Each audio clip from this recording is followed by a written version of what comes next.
And we should be good to go, Your Worship. Thank you. I'll call a meeting to order at 9:31 a.m. And this council meeting is being held by electronic participation pursuant to the municipality's procedural bylaw number 2020-020 as amended, and section 238, part 3.1 of the Municipal Act 2001 as amended.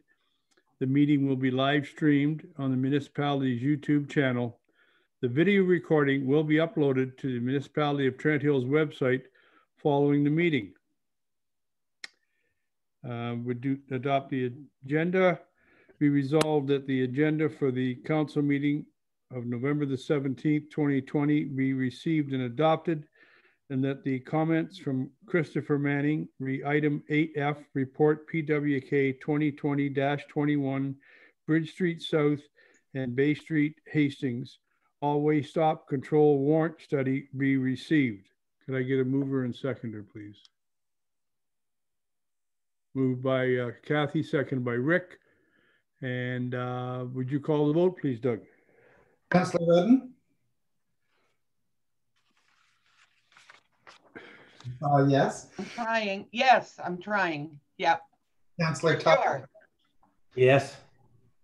Councillor Bradney is absent. Councillor English? Yes. Deputy Mayor Kelleher McLennan? Yes. Councillor Metcalf? Yes. Mayor Crate? Yes.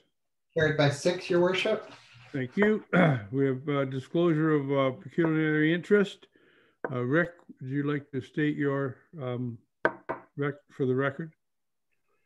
Yes, Your Worship. I'll be declaring a conflict under Communications 11C. Thank you. Minutes of the council meeting held November the 3rd, 2020, and the special meeting held on November the 9th, 2020. Be it resolved that the minutes of the council meeting held November the 30th, 2020, and the special council meeting held on November the 9th, 2020, be received and adopted as presented or amended. Could I get a mover and seconder for that, please? Moved by Rose. Seconded by Mike. Good to see you join us, Gene. Would you call the vote, please, Doug? Deputy Mayor Kelleher McLennan? Yes. Councillor Metcalf? Yes. Councillor Redden? Yes. Councillor Tully? Yes. Councillor Bratney? Oh, I still show Councillor Bratney as connecting to audio. Yes. Councillor English? Yes. Councillor Bratney, have you connected? There. Councillor Bratney, are you connected now? We are, Doug. Okay. I'm calling the vote on the minutes for the motion for the minutes to receive them as and adopt as presented. Councillor Bratney? In favor? Thank you. Mayor Crate? Yes. Carried by 7, Your Worship. Thank you. Minutes of the public hearings, public meetings held on November the 10th, 2020. Be resolved that the minutes of the public hearings, public meetings, meeting held on the November the 10th, 2020 be received. Get a mover and seconder for that, please. Moved by Ken. Seconded by Rick. Would you call the vote, please, Doug? Councillor Tully? Yes. Councillor Bratney? Yes. Councillor English? Yes.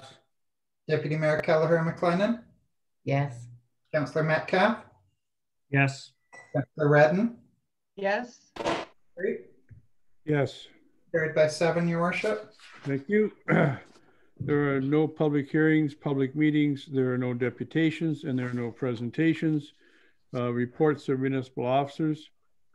Report from Finance 2020-022, the 2020 draft municipal budget. Doug, would you, Valerie, go through it? We'll present it first, Your Worship, before we do the... Yeah, exactly. Yeah.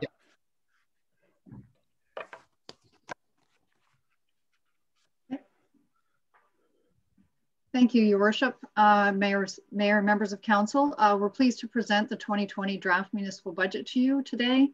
I believe, forgive me, this is our first time doing this electronically, so I believe that some staff will be presenting the document on the screen, and we'll just proceed through the document. If you have any questions, certainly let me know, or you can save them to the end, whatever your preference is. So I'll just wait a moment until that presentation is loaded on the screen, if you don't mind.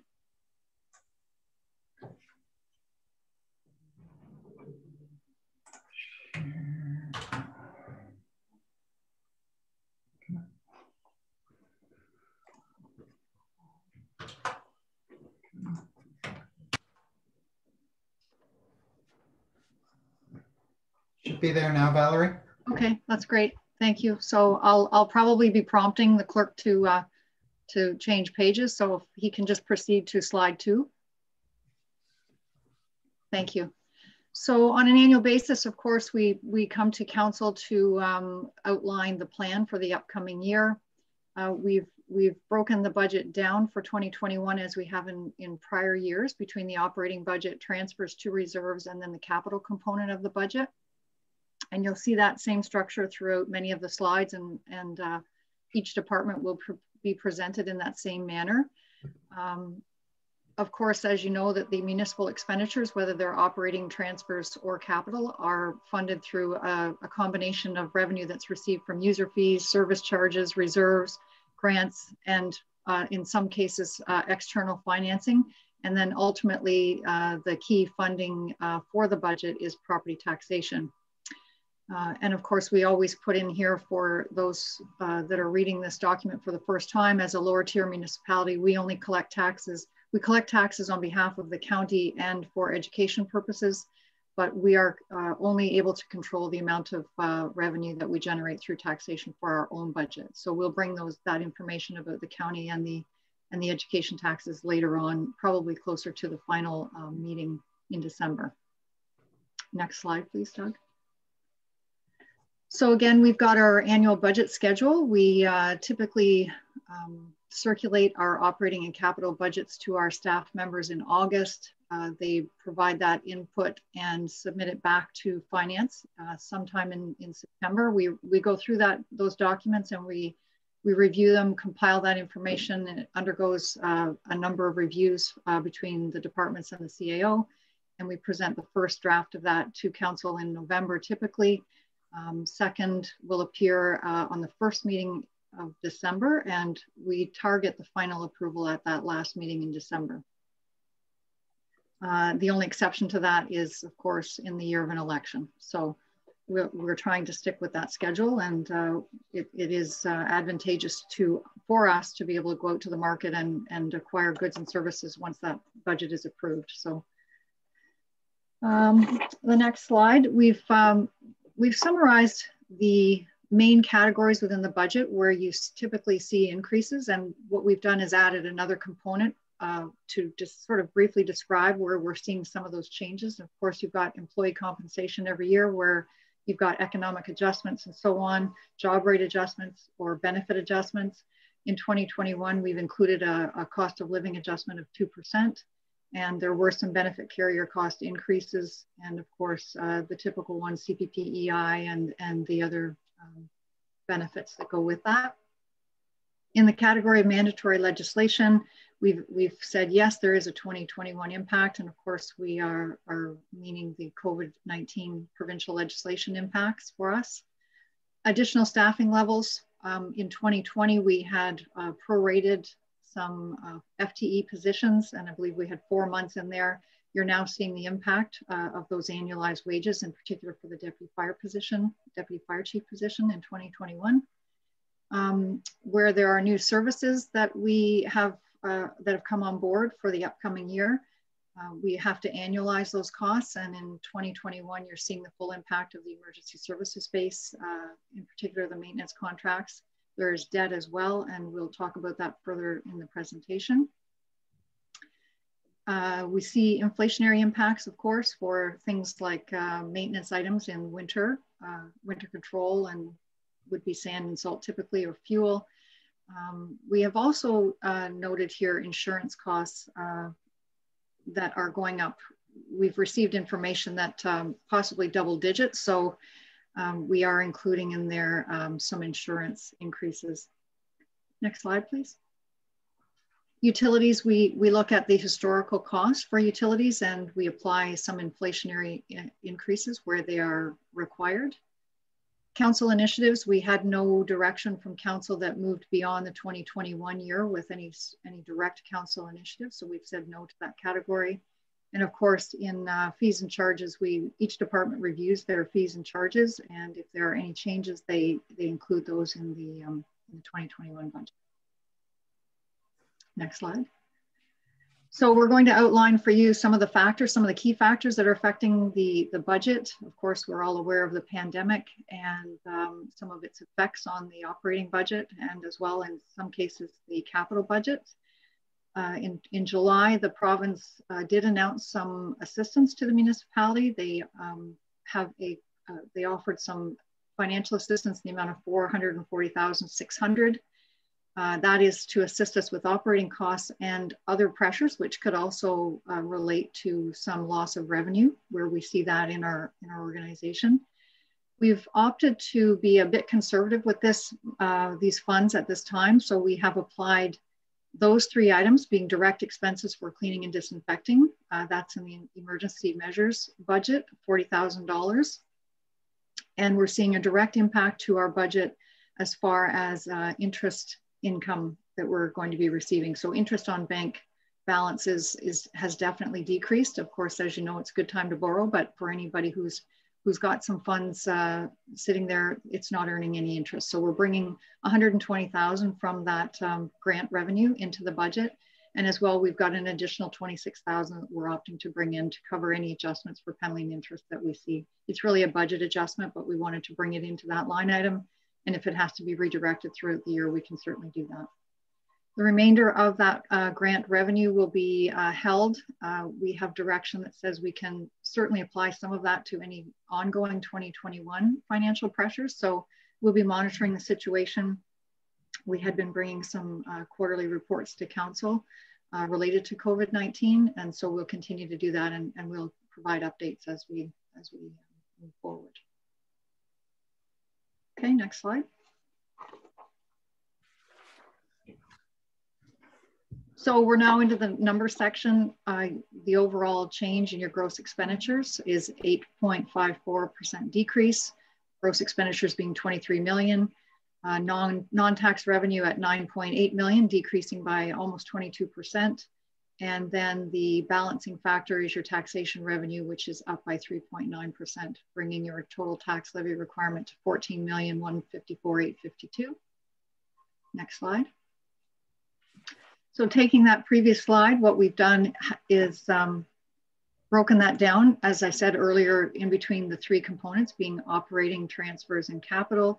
You can see the operating at the 17 million and gross expenditures, and then moving across how those operating expenditures intend to be funded. And so the same for transfers to reserves and the capital expenditures, and going across how we intend to fund those. And as we move forward through the presentation, you'll see further breakdowns of these numbers going forward. So at the very end, you can see the 531,000 increase in taxation, or 3.9%. Next slide. So again, looking at that taxation component, it's really just a summary to show you year over year what part of the budget is being supported through taxation revenue operating in 2021. Out of the total amount of taxes that we will levy, out of the 14 million, 11.7 of it will be for operating expenses. Transfers is 716,000, and capital tax levy requirement supports 1.6 million. And then we've given you a pie graph to show that, how it represents. Okay, next slide.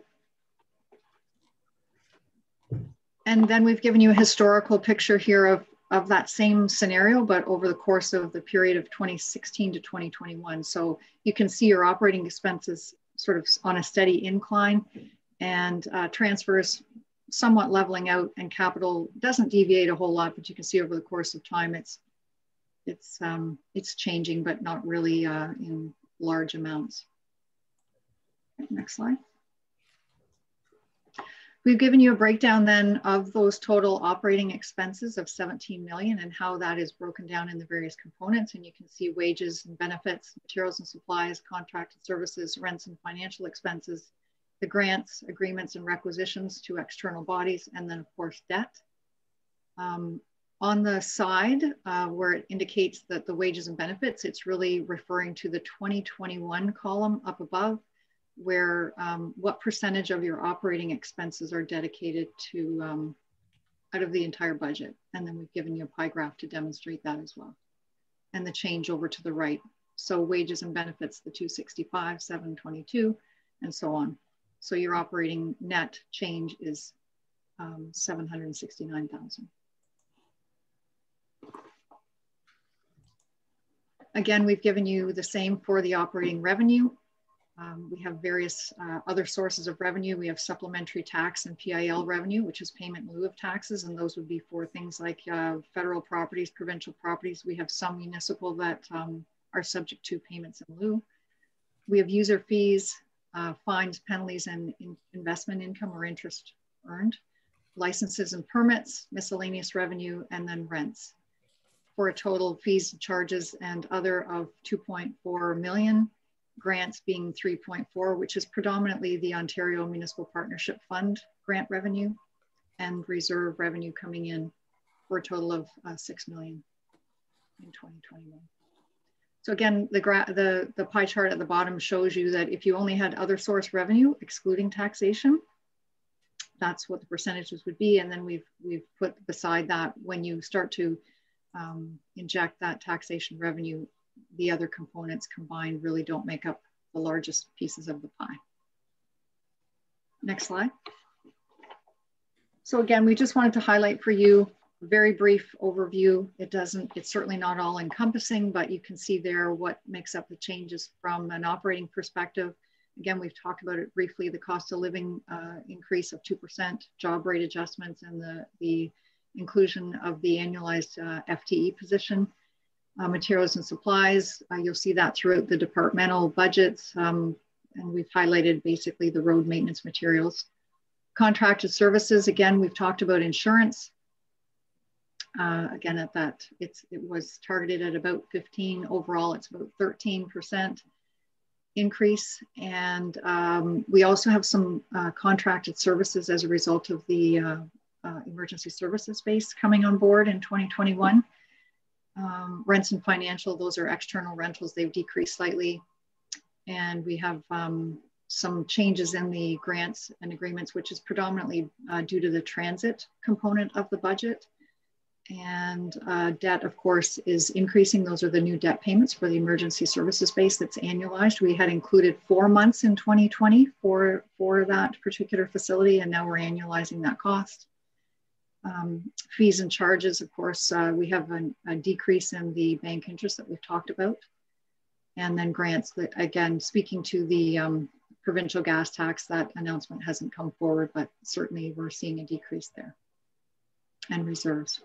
Transfers to reserves, the net change, I will make a note that the net total at the bottom of that screen should not be 189,290. It's actually a decrease overall of 65,559. And my apologies, I will make the amendment on the next version. The individual totals are correct, but the subtotal didn't come through. Okay, next slide. So we're now into the departmental or areas of service of the budget. And at this point in time, we're going to call upon various members of staff to come forward and to speak to the areas of service that best suit them. I think the clerk, if he wants to speak to anything within the council area, or I can do that as well. It's pretty self-explanatory. Doug, it's up to you. So the items we have concluded boundary review, so there's no corresponding reduction associated with the transfer from reserve to finance that. Other than that, it's status quo moving forward into 2021, I believe. Sorry, Doug, you cut out a little bit there, but it was for the ward boundary. We Yes. couldn't hear you. For the ward boundary review. Sorry about that. That's okay. Okay, next slide. And the next slide just talks about those individual changes. High level. The other item is the annual allocation to the reserve for the election. 2021 will be year 3 of 4 for the term. So there's the standard $12,500 transfer to reserve so that we don't see a spike in an election year.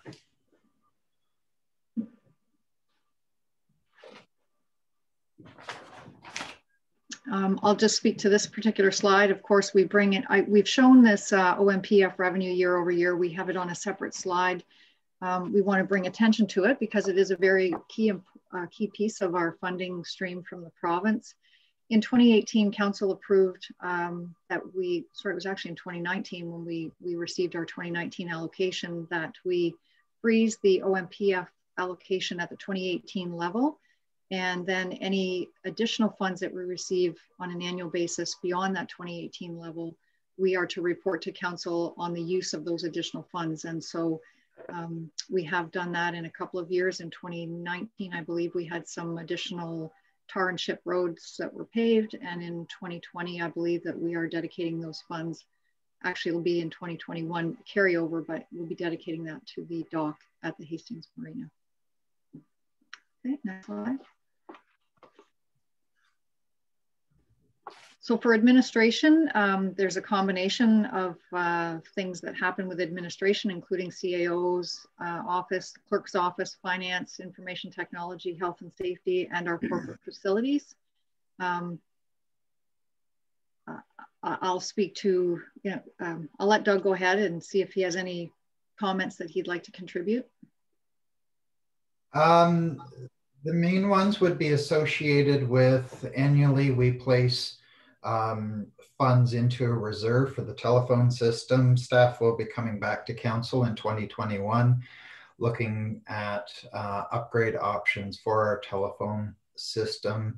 Our experience with COVID has identified some limitations with our existing telephone system. So we'll be looking to a system that would provide us greater flexibility when we're having to work offsite.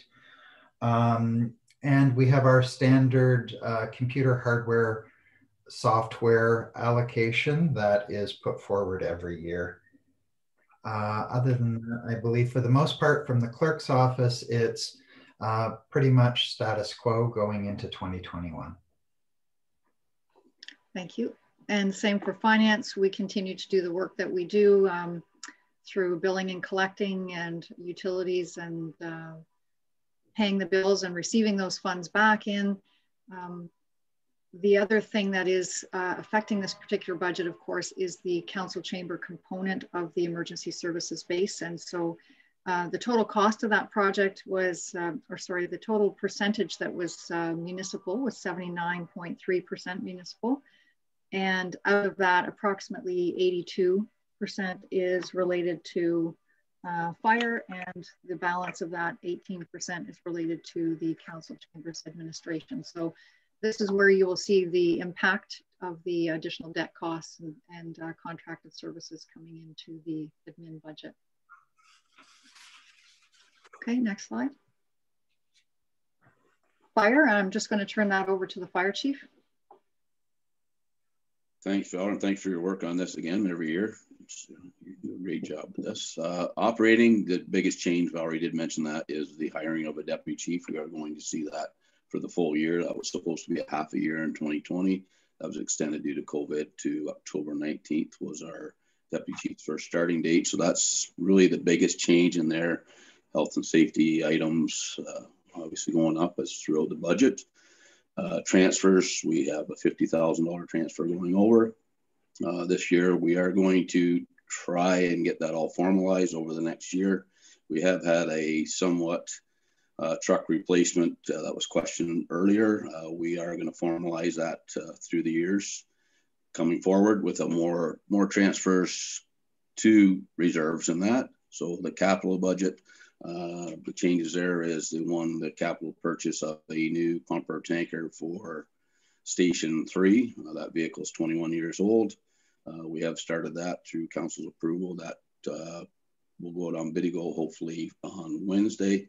Other than that, the bunker gear and communications are still ongoing. We're trying to switch to digital through the for our communications to give us those spots that we are still having some difficulty in getting out of, and the bunker suits and that area became very evident this year that we have to keep that program going throughout the years due to COVID and keeping things clean. And they have a 10-year life cycle for bunker suits, not only bunker suits, but helmets, gloves, and boots, and anything PPE related.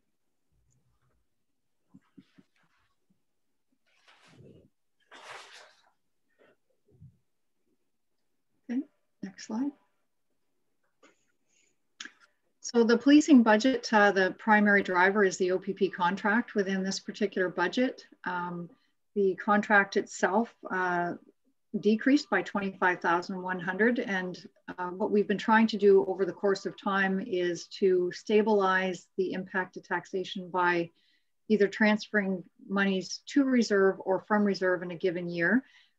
Because we had drawn money, you can see there on that page down in 2020, we drew down 62,000 from the police reserve. This year, because of the reduction in the OPP contract, we're not drawing as much down from the reserve. You know, it depends on what's happening across the province. They have their new formula that's been in place since probably about 2015. And so they do have a reconciliation that occurs, and sometimes the effects of those reconciliations do require us to examine the amounts coming to and from reserves, but we've been trying to stabilize that. So the impact year over year to this particular budget is 18,000. And community policing, sorry, not community policing, police services board expenses flow through this particular area of service as well. Doug, I don't know if you have any other comments as you sit on PSB, but. No, status quo for police service board going forward.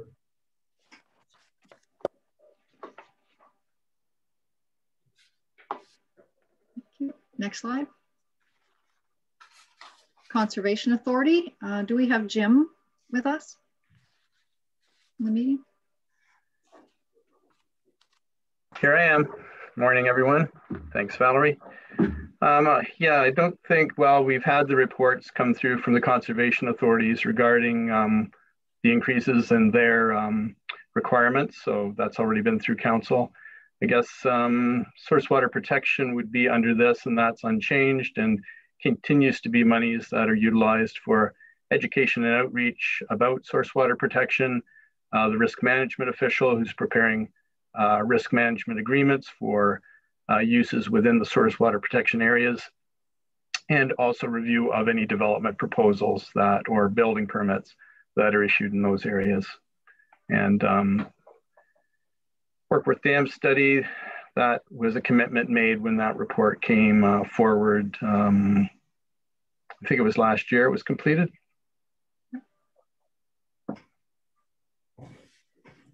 Okay. The one other thing that I'd like to note in here is that when council committed to the $25,000 for the Workworth Dam capital expenditure, we've had some discussions, and you'll see further through the budget when we get to the environmental services. We had been setting aside some funds over the course of the last 4 years, and for the development of the rehabilitation of the Campbellford landfill site. That came to a close in 2020. And so there had been an allotment of about 80,000 coming from taxation. And since that program the rehabilitation is sunsetting in 2020, that savings within that one area of service, we are redirecting that increase to this particular project. So rather than increase taxation, it's staying status quo, but we have basically inserted the Workworth Dam as part of that savings that you'll see in the environmental services further on. Okay, next slide. Oh, could I just say, Sorry, yes. That's okay. Just very quickly, I just wanted to just say a few words about something that's actually not in the budget, and that's regarding the operating agreement we have with the Crow Valley Conservation Authority for Crowbridge Park. So that is due to expire at the end of March of 2021. We have reached out to Crow Valley Conservation Authority to get that process rolling and to determine if a renewal is the direction that they request to go in. So there will be a report coming back to council to, number one, determine if the operating agreement will be renewed and for what that period of time is. And we've also, as staff, met to look at some of the measures that we need to put in place, provided that it is renewed, in order to safely operate that park, to limit the numbers, and also to, I guess, try and keep the disruption minimized to the residents around there. So in terms of some of the infrastructure, we'd have to do, fencing, gates, that sort of thing, as well as staffing. So we will bring a report back to council with that financial plan. There's just too many variables at this point to include a number in this 2021 budget. I will say, though, that the financial plan, we expect to include a revenue component as we move forward with the operations of that park. Thank you.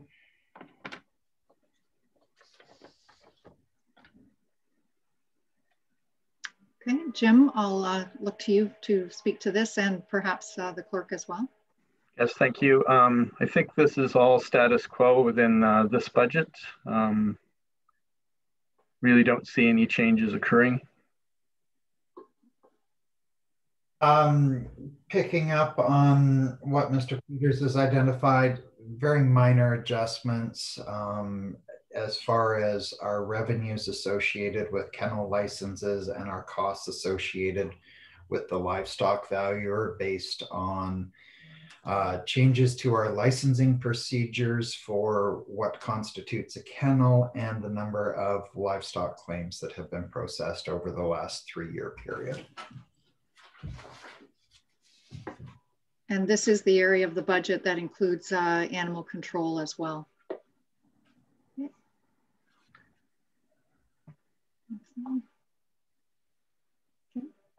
Jim? Yep, thank you. So the building division, again, really no change, or yes, it's status quo. I think the increases are reflected in the wages and benefits section of the budget.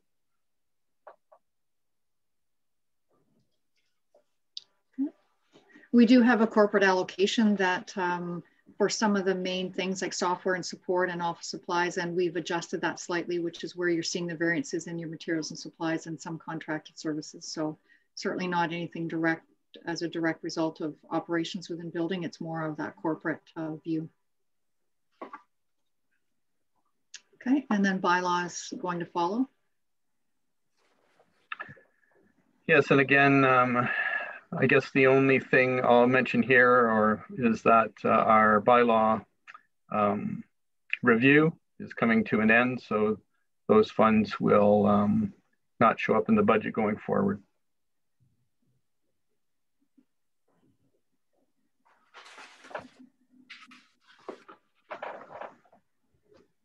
Okay, next slide.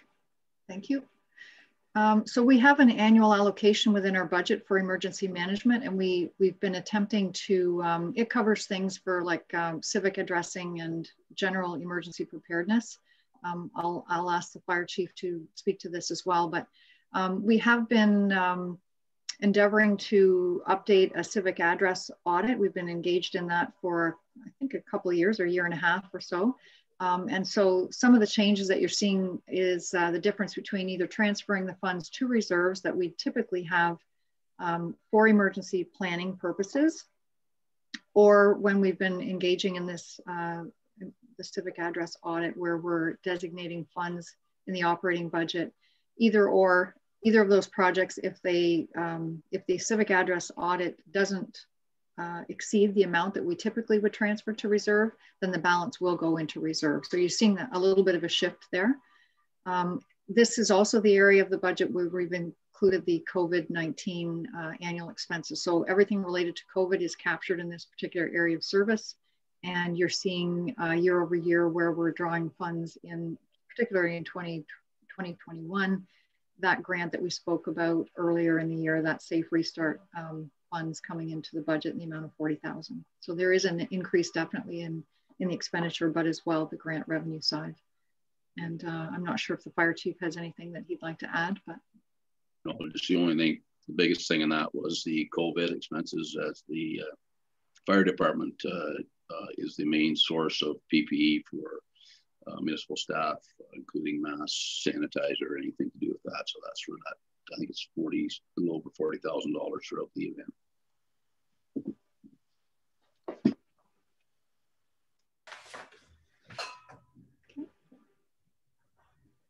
And I'll turn this over to our Manager of Roads and Urban Services.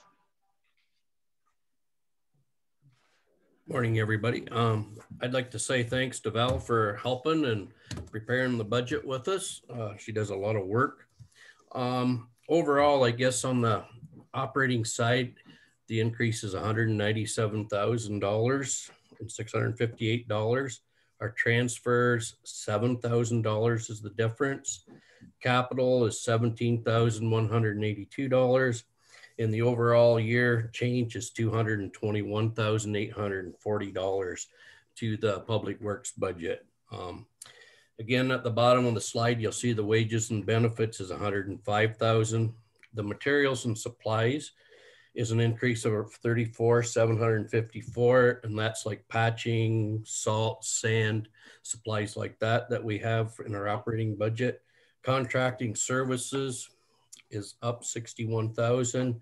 That's for ditching, tree removal, snow removal, sidewalk plowing, culverts, and some other smaller areas that we get into too. The rents and financial expenses, $3,048 is up. And so overall, the operating budget is, like I said, $197,658. If we go over to the next slide, our transfer to reserve details is up $7,000, and that's from the aggregate revenue. We get approximately 11 cents on every ton from the other pits like Drains pits or Nicholson's pits, and that goes into a reserve. Our roads need study is $10,000. We've been putting $10,000 into a reserve for our transferred over for the last 2 years, another $10,000 next year's. And then in 2022, we'll have another road needs study done on all our roads.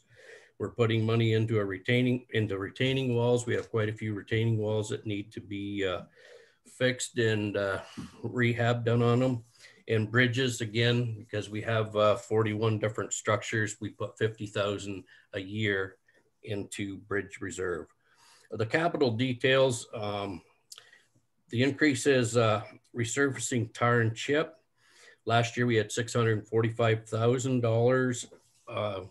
It's increased to $700,000. $409,000 of that is from the gas tax rebate. The reason we had to increase, we're going to have to contract a little more out this year because the county won't be able to do everything that the other municipalities, lower tier municipalities within the county would like to have done as far as resurfacing. And that $700,000 is to resurface the roads we already have that are tar and chip and to add some more gravel roads to tar and chip. Resurfacing asphalt is staying the same. It's all status quo until, I guess everything is status quo except the tandem. Our plow truck, it's up a little bit. The price of our equipment's going up, and it's estimated at $360,000 for a new truck. This year in Sidewalk and Boulevard, our repair program and replacement program, we kept that. We didn't use anything there because of COVID. Next year, we are implementing it again and plan on doing, starting that again in town here in the urban areas. Sand dome inspections every 5 years. That's an additional $7,500. We have an engineer inspect our sand domes to go through them to make sure that they're structurally sound. And digital radio upgrades. This will be the last year, $15,000, and all our radios within the public works should be digital, which kind of coincides and works in with the fire department. So everything will be digital. And I think that's pretty well it from public works. If I could add, this is also the area of the budget where the crossing guard expenses are incurred. And there is a slight increase for crossing guards for clothing and supplies.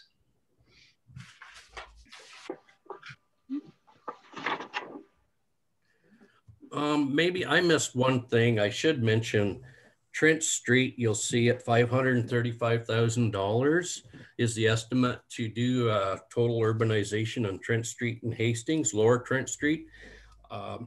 We haven't heard from the province yet on any funding, and that project will move forward only if we get some funding from the province, like the OSEF funding.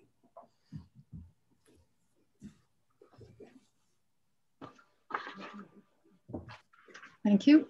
The Transit Component Council is aware that we have a partnership with Community Care Northumberland. Again, the province has not announced what the grant revenue will be for 2021. However, we've maintained it at the 2020 level. Council contributes an amount of $45,500 on an annual basis for this initiative, and that remains unchanged. And again, we'll bring you information as we know it when those announcements are made. But we've given you the historical amounts for the period of 2015 to 2020. And you can see that there up on the screen. So we've changed the budget to mirror the 2020 allocation of $58,199. Storm, roads and urban services, Neil.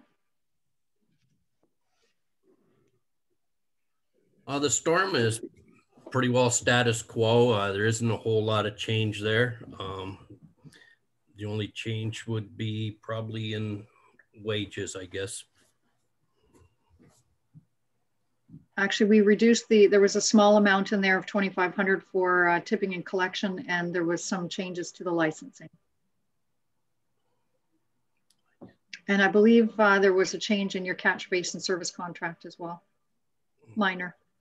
Yeah, it's minored for our contracted services of 2%.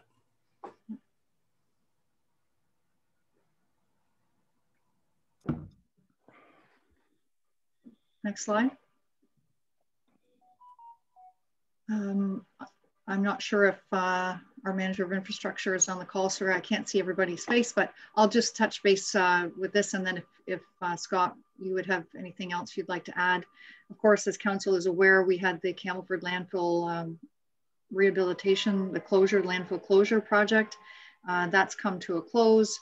The only other change from an operating perspective for this particular budget is that we are the rents and financial expenses, which we have a host fee. We recognize that it would be helpful for us to take that revenue that's received of just approximately $4,000 every year and transfer those funds to reserve so that any road rehabilitation in and around the landfill site, that will help us moving forward when the county comes forward with any changes that they would like to see at that area.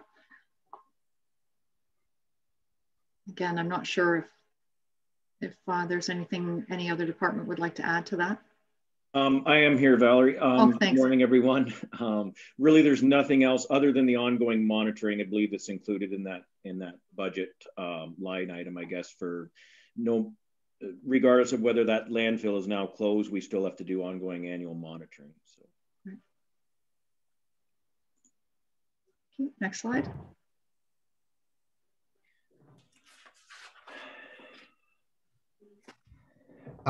Cemeteries is pretty much status quo. We will be carrying forward the columbarium that was in the 2020 budget, and we are bringing that forward into 2021. We have not been able to move that forward this year.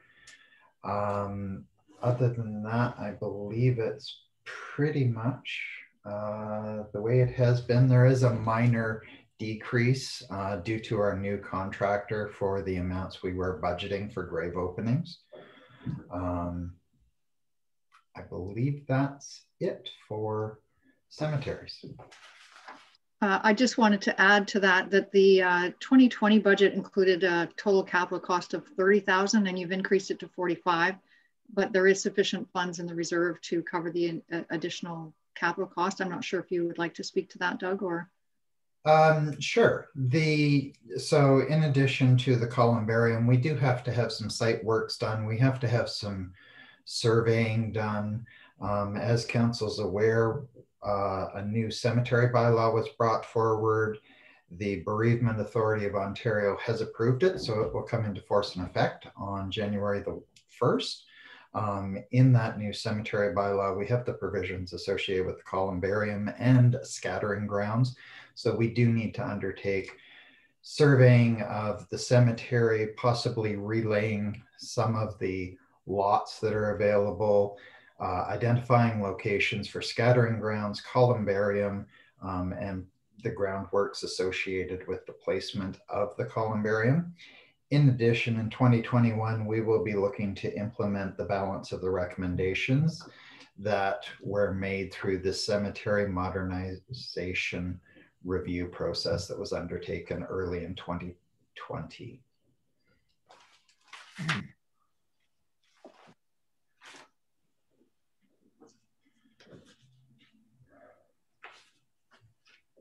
Parks and Recreation, Peter? Good morning, everybody. So the Parks and Recreation budget for 2021, we tried to keep it as status quo as possible, with the majority of the small increase that you see on this slide due to wages, cost of living increase, increases in utility charges and insurance, and then some additional funds required for supplies such as extra cleaning supplies as we operate the facilities in the new reality of COVID. So that's the largest impact in our operating budget. If we move to the next page, the next slide, some small increases in our contracts and services. For an example, increase the amount required for the YMCA to operate the outdoor pool, which is a nominal annual increase or semi-annual increase that we see, anticipating that the YMCA will want to operate the outdoor pool for the 2021 season. Onto the reserves, the annual allocation of reserve funds to a playground reserve for the repair and replacement of playgrounds as needed moving forward. And also a 5,000, and then also 5,000 for just the general Parks and Recreation Reserve. The other item there is our annual transfer from our capital use fees that are charged for all the rentals, be it indoor or outdoor rentals. We charge a capital use fee, and that enables us to build a reserve to help offset any infrastructure improvements or repair projects that are needed. So that's our $30,000 allocation for transfer to reserves. And then moving to our capital for 2021, the first item there is the baseball diamond upgrades, which is not just for Campbellford, as it says, it's for both ball diamonds. But that was funded through last year's budget, was put off this year due to COVID, just as precautionary reasons. So if that is able to go ahead, there has been money set aside for that project. For the actual 2021 capital requests, we have replacing the bandshell roof in Mill Creek Park in Workworth. Some barriers or a buffer on the parking lot in the Hastings Fieldhouse. We're finding people are driving right out onto the field, the brand new field that we built there, well, in 2015, but just because there's no barriers or even visual barriers there from the parking lot. So for years now, we've been trying to plan and come up with some ideas that we can have some visual barriers there, if not physical barriers that will encourage people to stay on the parking lot where they're supposed to be. The Marina dock repair, which was just presented in last council meeting's staff report. The South Shore dock, in order to realize the full scope of work for the South Shore, funded through a combination of reserve funds, a transfer from the OMPF funds, as Valerie mentioned earlier, as well as $65,000 from our annual capital requests. And that project is currently underway.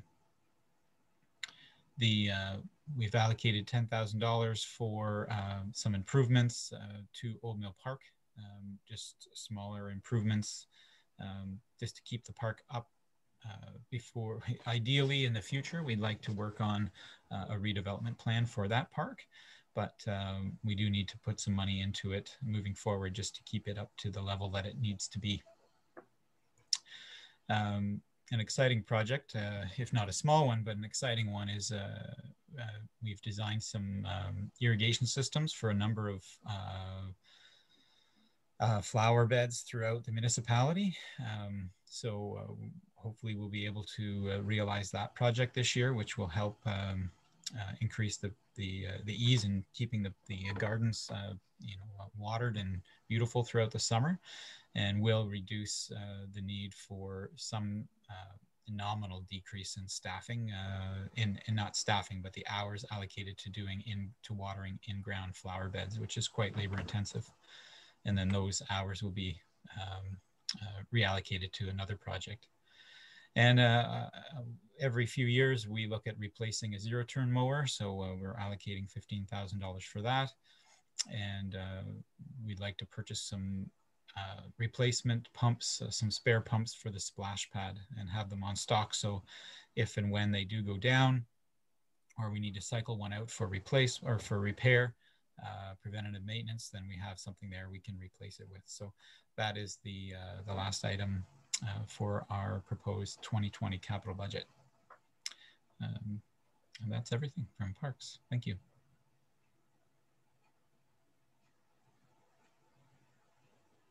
Thank you. So with respect to the library, our municipal budget is comprised of facilities. There's an amount allocated within the facilities area for the libraries for HVAC and general building improvements, which is what you see there in the amount of $36,600. The other component, which is the grants, agreements, requisitions, is the net amount that the library has put forward within their budget. I'm pleased to say that the library board did approve the budget for 2021. And so this is that component. There were not too many changes within that particular budget. There were some operational changes, but predominantly the change, it's actually a decrease year over year, was related to an adjustment for wages and benefits.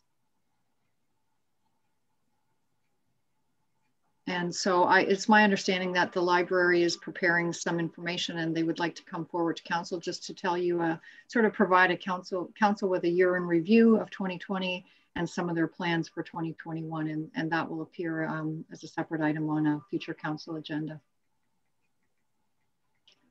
Your worship, can I just speak to that briefly? Okay. First of all, I'd just like to, on behalf of the board, thank Valerie, who acts as the board treasurer and has greatly assisted us this year in getting some of our financial policies in order, as well as preparing this budget.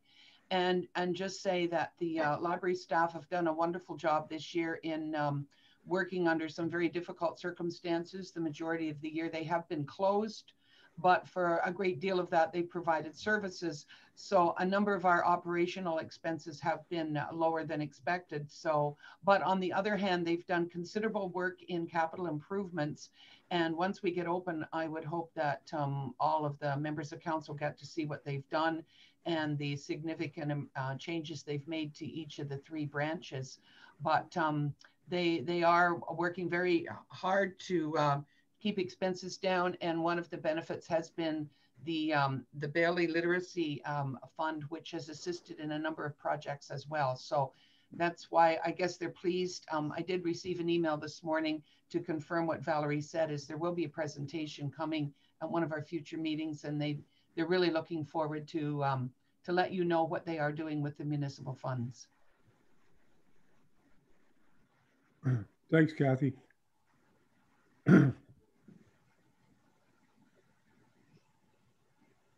Okay, thank you. The cultural budget deals with heritage preservation and community culture, and the war monuments component is included in that. And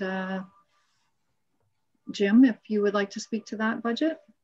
Briefly, thank you, Valerie. I don't think there's too much change. It's status quo. We certainly, over the last couple of years, have noticed a bit of an uptake in our heritage grant availability. So we'll continue to monitor that, and seeing about 1 or 2 a year now. So that's really the only change I would say that's happening.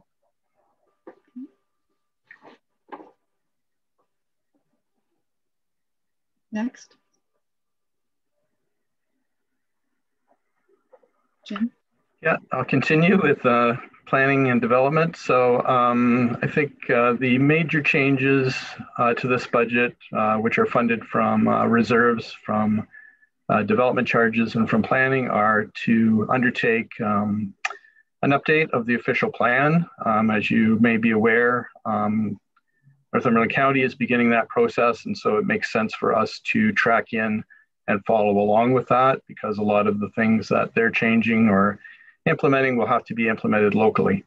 The other thing we're looking at is a water and wastewater servicing capacity study as we get more developments and subdivisions coming online. We have to monitor those things and make sure that we're in line to keep up with what's needed. I think the last time a review was done was 2008, so it's certainly time to look at this. I think those are all the comments I have.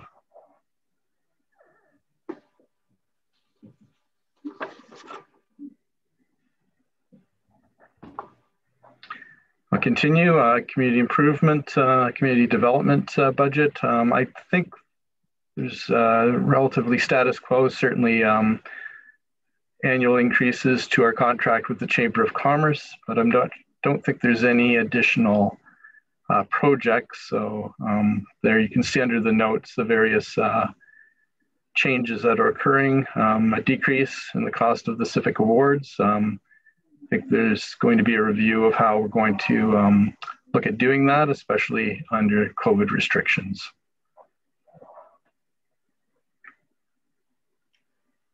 I'd just like to add that the change in the increasing costs in hydro and water in the parks relates to the east side waterfront, not the chamber building per se, but the parks themselves. So I just wanted to add that comment for council.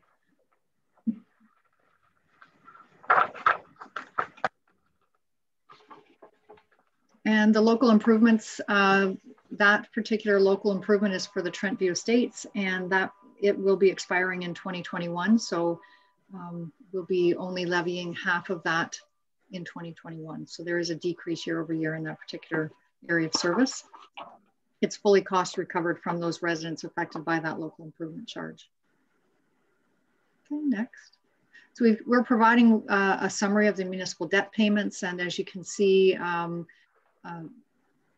of course, what's new to this is the annualized component of the emergency services base. There's a fire component and an administration component.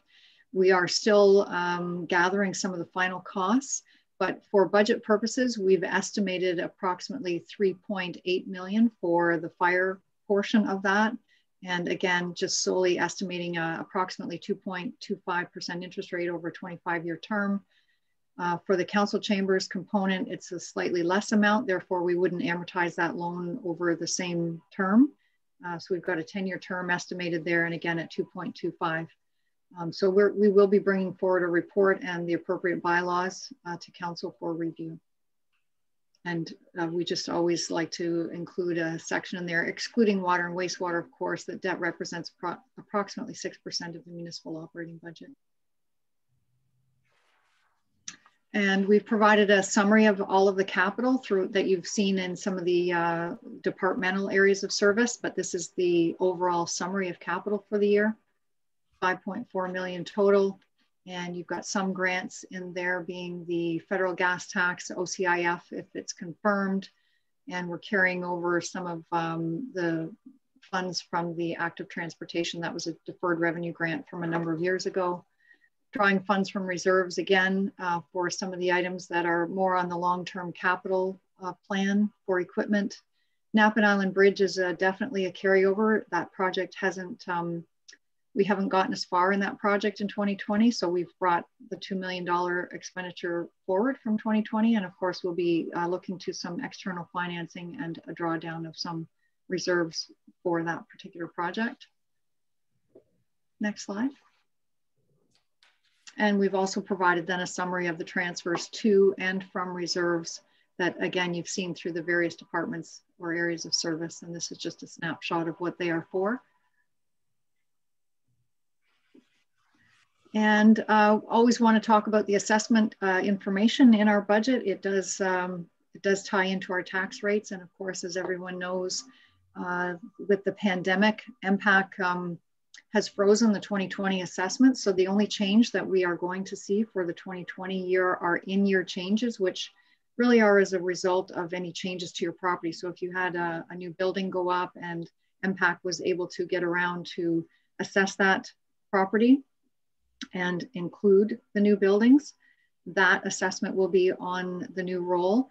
If there were changes as a result of demolitions or those types of things, they will also, so the net effect of additions less any changes where there's been a reduction in the assessed value, those will impact the 2021 assessment.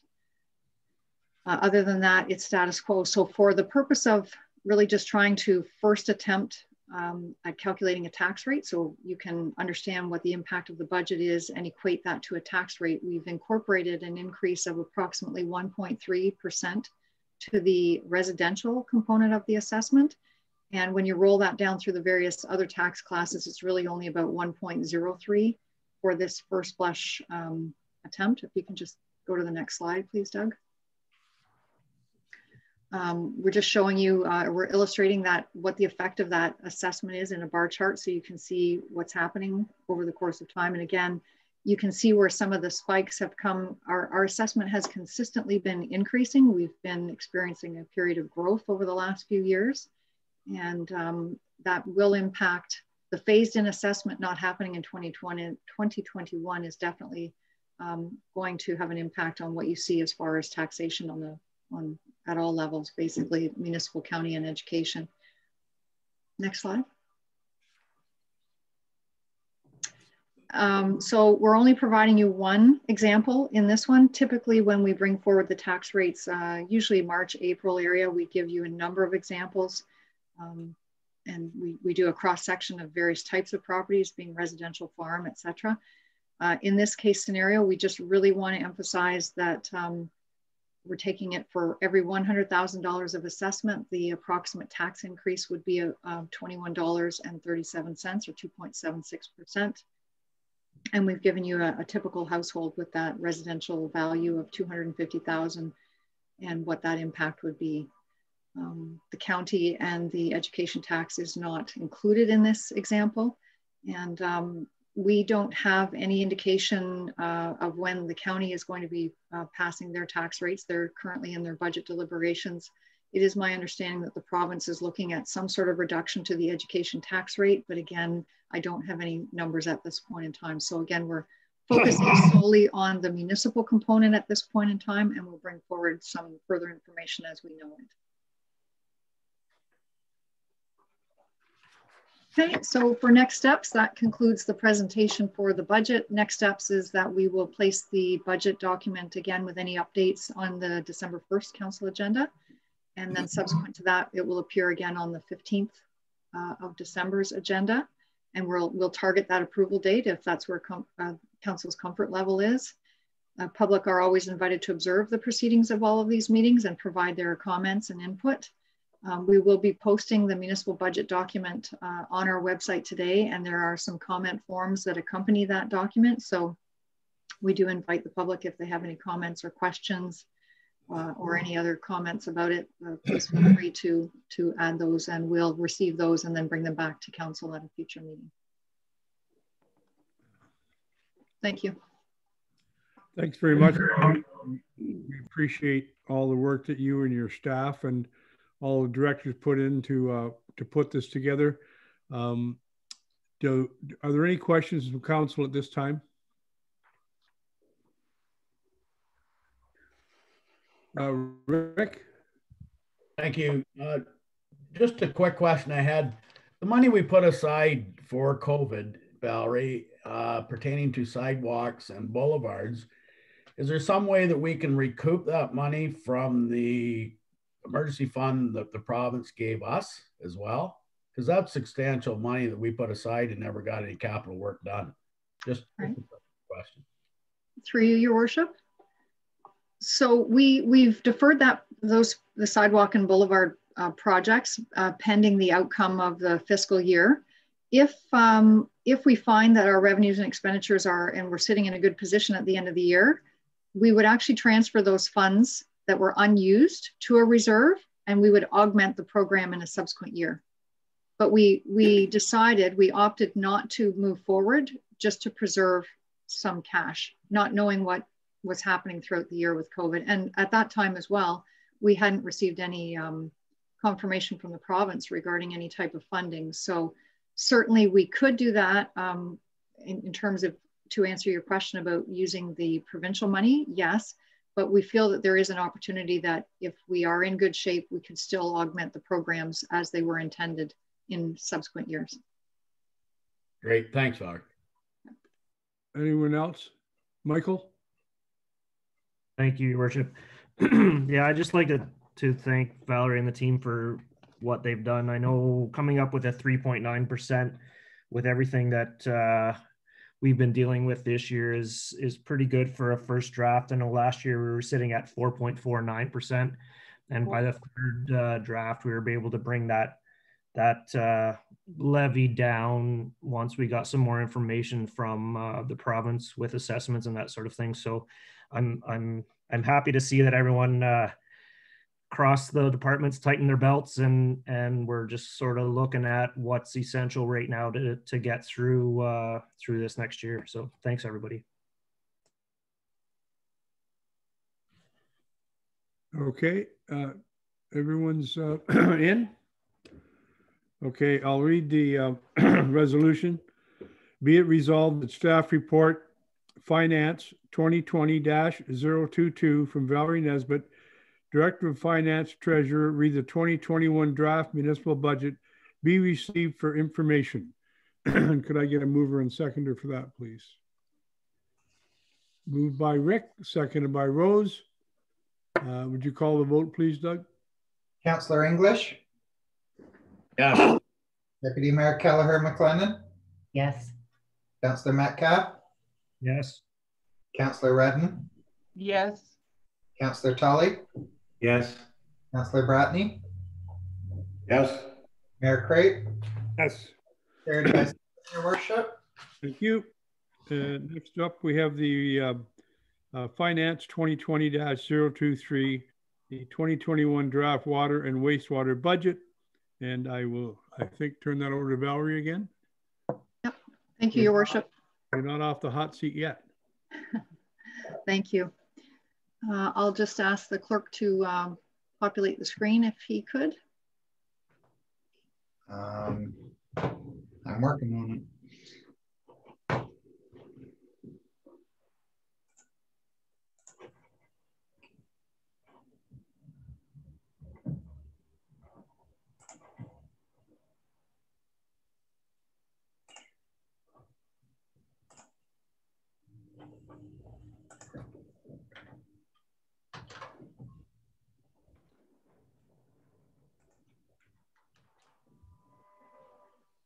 Thank you.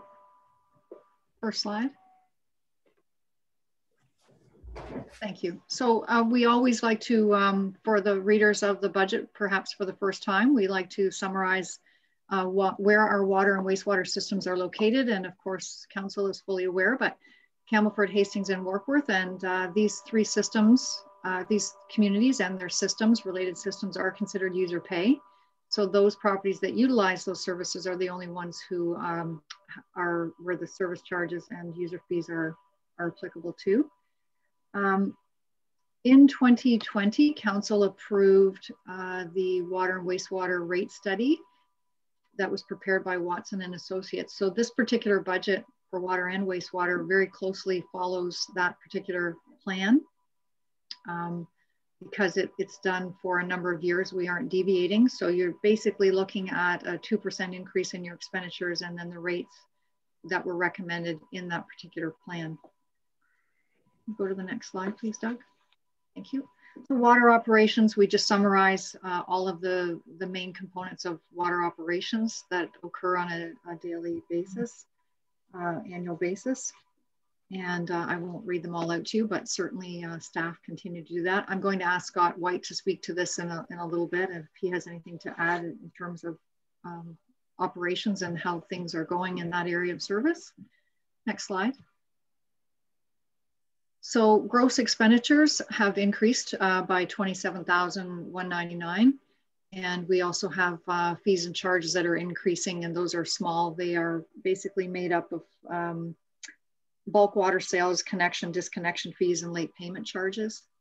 So the operating budget paid by user rates is going up by $23,700, user rate supported.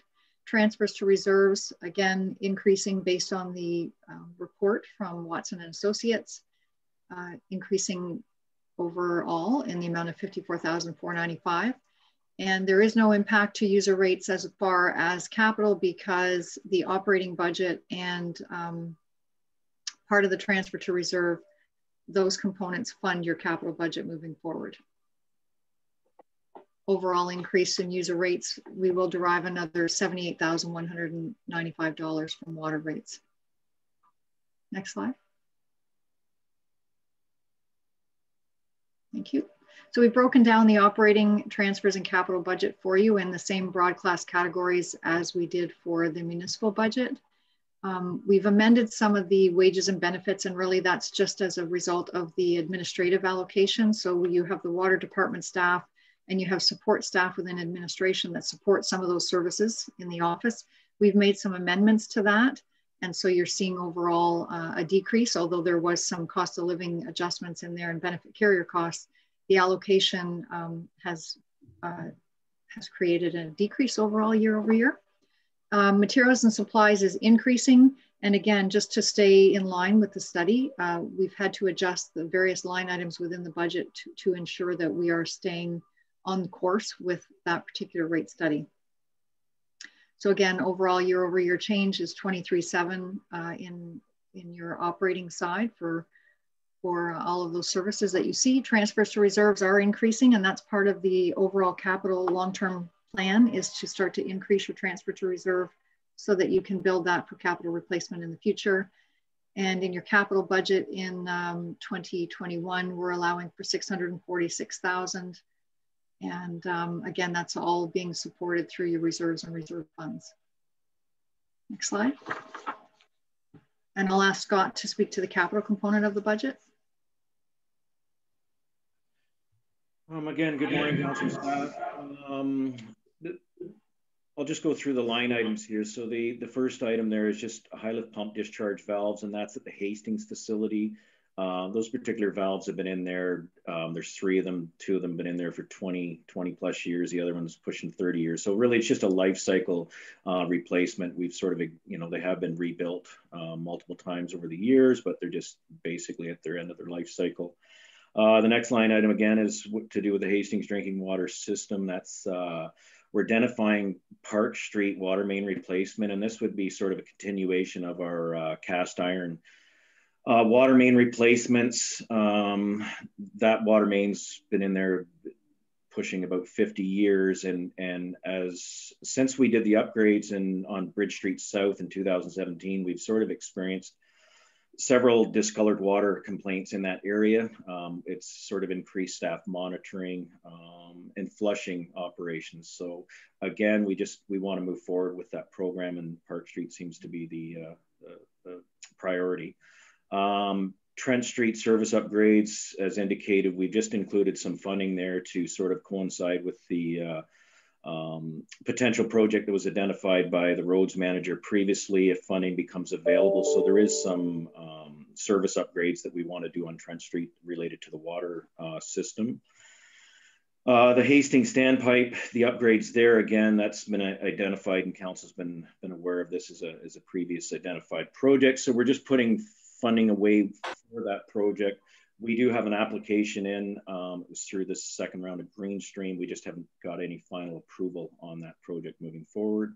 And the last item is to do with the Workworth drinking water system, and it's just a replacement of the existing generator at the water treatment plant. That unit's been in there, it's pushing about 30 years old. So it's coming up on the end of its life cycle, and we would just like to update that system. Thank you. And so again, we always provide council with a summary of the water debt payments. The next year of expiration is 2024. And again, I'm certain that we'll have capital projects that will replace those. And if not, then those funds would be redirected as a transfer to reserve. But certainly there's no year-over-year change to the amount allocated for debt payments for water this year. Next slide. So we're giving examples in this monthly water service charges. The vast majority of your customers are certainly on the 19 millimeter or 3/4 inch line service, going from 2803 to 28.93. And your volumetric rate is going from $1.19 to $1.23. And again, that was in accordance with the rate study. We endeavored during that rate study to refine the rates amongst the various sizes of water services that we had. And they are in line with the American Water Works Association. And certainly we see benefit in being able to look at those and have a rationale for those various differences in those service charge rates. Next slide. So this is an example if you have a customer, depending on the volume of water that is consumed at a residence. So we're taking anywhere between 5 and 50 cubic meters of water on a monthly basis, and it shows you what the impact of that is. That does include the service charge and the consumption rate increase components based on those volumes. So using the 10 cubic meters as an example, a person using that in a month would see a $1.30 increase in their monthly bill. Next slide. We do include other water rates, fees, and charges for council's review. We are recommending a small increase in the bulk water rate. We did a survey of various municipalities and cross-section, not necessarily in this geographic area, but several. And so we have increased that by 5 cents per cubic meter on the bulk water charge. The disconnection, reconnection are based on hourly rates of staff. And so those are as direct result of any cost of living increases and the time it takes to go out to do a disconnection or reconnection. Same as the non-metered seasonal monthly rate, it's based on an hourly rate. So it's increasing by $2 annually, and there are no other changes listed there. And now we'll move to the wastewater operations. Again, these are the basic functions of the wastewater department. They do these daily, monthly, annually, I'm not sure, but Scott would certainly have a better handle on when all of these items occur, but we've encapsulated all of them into one slide for you. Go to the next slide, Doug, please. Thank you. Again, we had the water and wastewater rate study, so we're keeping in line with that. User rate charges increasing for operating expenses in the amount of $15,889. Increasing transfers to reserves, again, focusing on the long-term capital component. So an additional $84,813. and overall increasing user rate revenue generating an additional 100,702. And we've broken that down for you so you can see where those are being affected. Again, wages and benefits, again, going back to that allocation of overhead, and also one staff member, the change in their duties for locates affected the wages. And we've had to change the materials and supplies just to adjust it to keep it in line with the water and wastewater rate study. There's really nothing else that's other than to mention in the capital, we did have, we are decreasing that year over year. And, but again, all of your capital is funded through reserve funds. Next slide, Scott. Moving forward with wastewater capital, the first line item there is identified at the Campbellford facility. It's for the raw sludge pump replacement. So these are the pumps that for the incoming raw sewage. Those units have actually been in there since the 60s. So they're in the area of 50 years old. Probably life expectancy should have been somewhere around 30. So again, it's just a straight replacement and upgrade. To avoid, excessive maintenance costs. The boiler chimney and end plate repair, that was all new in 2009 when the upgrades were done. Again, it's just ongoing maintenance. Things do wear out. The VFD replacements, that stands for variable frequency drives. What this does is permit, they're just a special motor that allows the pumps to be sort of operated at different RPMs and different speeds. It gives us some flexibility within the process of the system, and VFD motors are just far more efficient. So you get from electrical perspective, I mean, they're that much more efficient. In Hastings, the disinfection upgrades, this is an ongoing project that we're putting funds towards as we can with, we're expecting to begin some design of this in 2021 with the actual final construction of that being completed in 2022. Again, at the Hastings system, the main pumping station upgrades, this is for a pump replacement along with the motor control center for those pumps. Again, this is an ongoing project, continuation of 2020, where we did replace one of those pumps. Again, at Hastings, the dissolved oxygen control and variable frequency drive for the aeration system. This is in the main ditch and is one of the main components of the treatment process there. And it will just give us a better flexibility for sort of various, degrees of waste coming in, and as well for the leachate program, it'll assist there. Trent Street, this is, again, just to coincide with the previously identified public works storm system upgrades on Trent Street in Hastings. So we've got some laterals that we want to upgrade there at the same time. And Workworth, the George Street pumping station, again, that station's been in there for, since the early 80s, and we just want to update some valves and some pipe work and some pumps in that system as well to ensure continued operation. Back to you, Val. Thank you. So providing council with a summary of the wastewater and debt payments, it is down slightly, I think it's just over 8,000, and it's because one of the loans has a serial amortizer, it's a debenture, and so it changes a little bit each year, but for the majority of the debt, it's remaining status quo. Next slide. So again, we're showing you the monthly changes in the rates based on the wastewater and wastewater study. Again, your number of customers, although the exact number of water customers is not the same as wastewater customers, the majority are at the 19 millimeter size, and that rate is going up by $1.36 per month, the volumetric rate. And again, in the wastewater study, we moved away from the percentage, and now we actually have a rate based on volume of water consumed.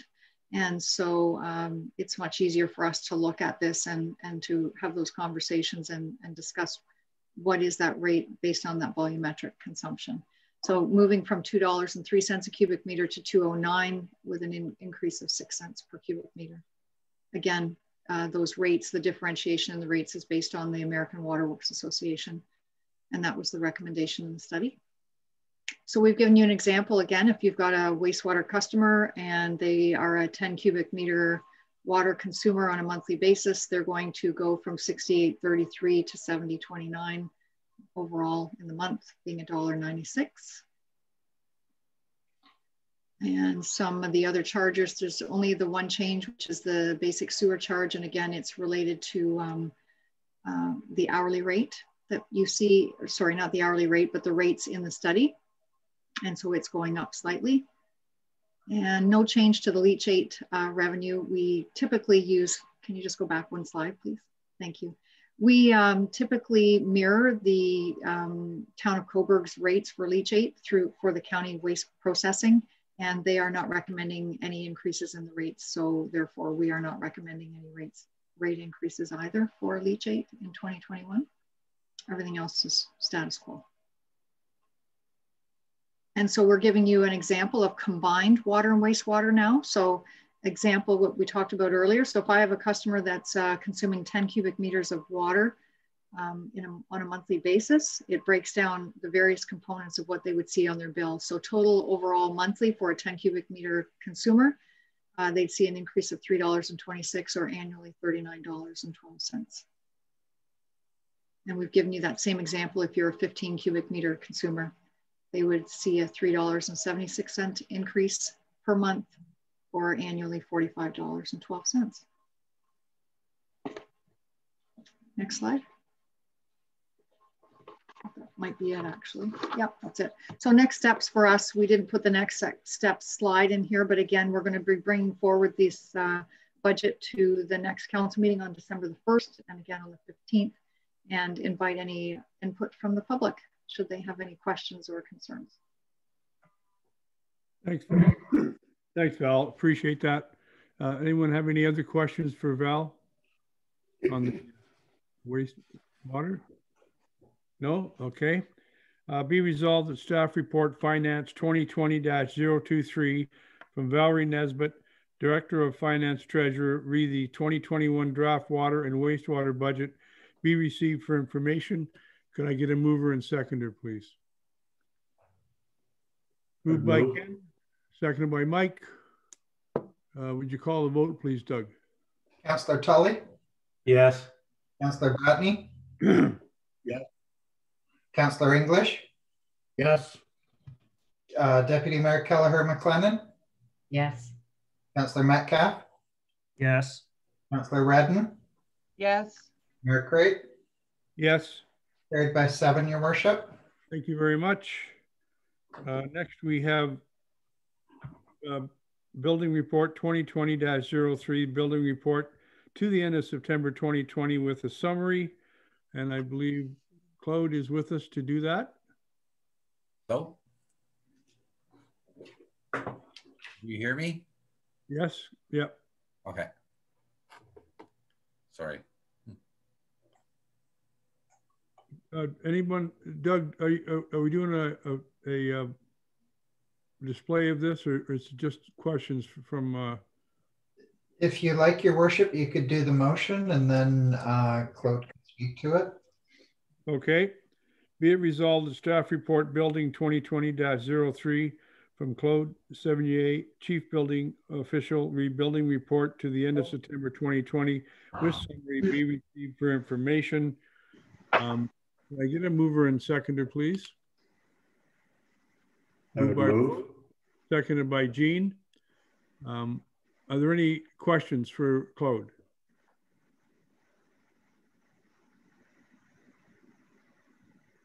Then we call the question, please, Doug. Deputy Mayor Kelleher McLennan? Yes. Councillor Metcalf? Yes. Councillor Redden? Yes. Councillor Tully? Yes.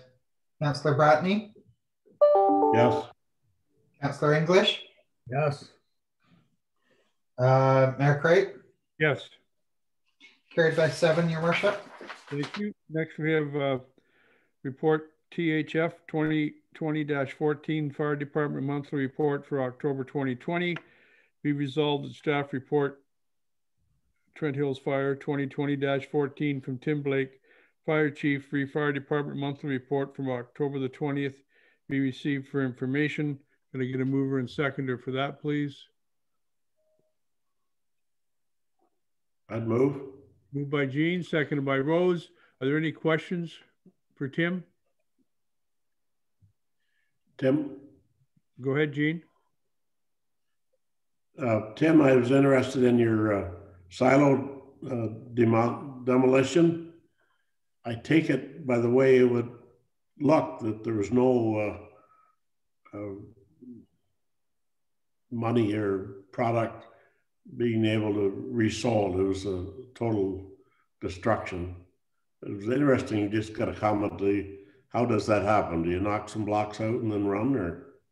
We were just kind of, through you, Mr. Mayor, we were just kind of lucky that we came across that. That was, they didn't do a very good job on that demolition. It was, should have been through the municipal office. It was just reported us and we went up to watch it. It was, they had it all hooked up when we got there, but there was blocks out of the one area. If you can look at that picture, it's hard to see. They had sand in there. So we called the fire marshal's office on it, and it should have been on part 8 under the fire code. So we checked that out and did that, but yeah, we didn't have a lot to do with it before it happened. And again, it was just kind of a fluke that we even were aware that it happened. It could have been done without us even having any knowledge of it. Okay. It looks like total destruction, Gene. Yeah, they didn't save anything. Usually they used to save those blocks at one time, but not now by the looks of it. Yeah. I know there's a lot of vacant silos around, and I have some on my property, and they don't seem to have the value that people, when they built them. So it's a case of safely getting them down, and sometimes they would take them down block by block, just reverse the way they built them, but now they're just demolishing them. Yeah. Okay. Anyone else? Rose? Just a comment. I want to congratulate the fire chief and all his crews for all the work they did here a couple of nights ago with the windstorm. And I know they were pretty busy, but from what I've heard from the public, people were quite impressed with their performance and their ability to get on the scene and help as many people as they did. And from what I understand, it was pretty crazy. In fact, one person said it was more or less like one of our emergency planning sessions when we have our group get together to figure out if we have a catastrophe in the municipality. So it was good practice. But anyway, I just wanted to pass along thanks to the fire chief and all his crew that were out helping everybody out the night of the blackout. Thanks, Rose. Yeah, Tim, are there any areas left in Trent Hills that don't have hydro? I went out around this morning again, over around the Workworth area. There's some houses on Campbell Road, but very little there now. 5 Nelson Drive was taken care of this morning at 5:30. The Petherick Road, as soon as this meeting's over, I'm going to head out to Crover Road. That was quite a mess out at on Crover Road, right where Joe Kelly used to live there. Hydro come down there, snapped 2 poles across there. Billings area down towards Burnbrae Road is all back in. So the only area that would believe we have is still Petherick or Crow River Road right around the bridge. Everybody else should be close to coming back on. Great, thanks, Tim. Doug, would you call a question, please? Councillor Bratney? Yes. Councillor English? Yes. Deputy Mayor Kelleher McLennan? Yes. Councillor Metcalf? Yes. Councillor Redden? Yes. Councillor Tully? Yes. Mayor Crate? Yes. Carried by 7, Your Worship. Thank you. Next, we have report CAO 2020-21, the Mayor's Traffic Calming Task Force.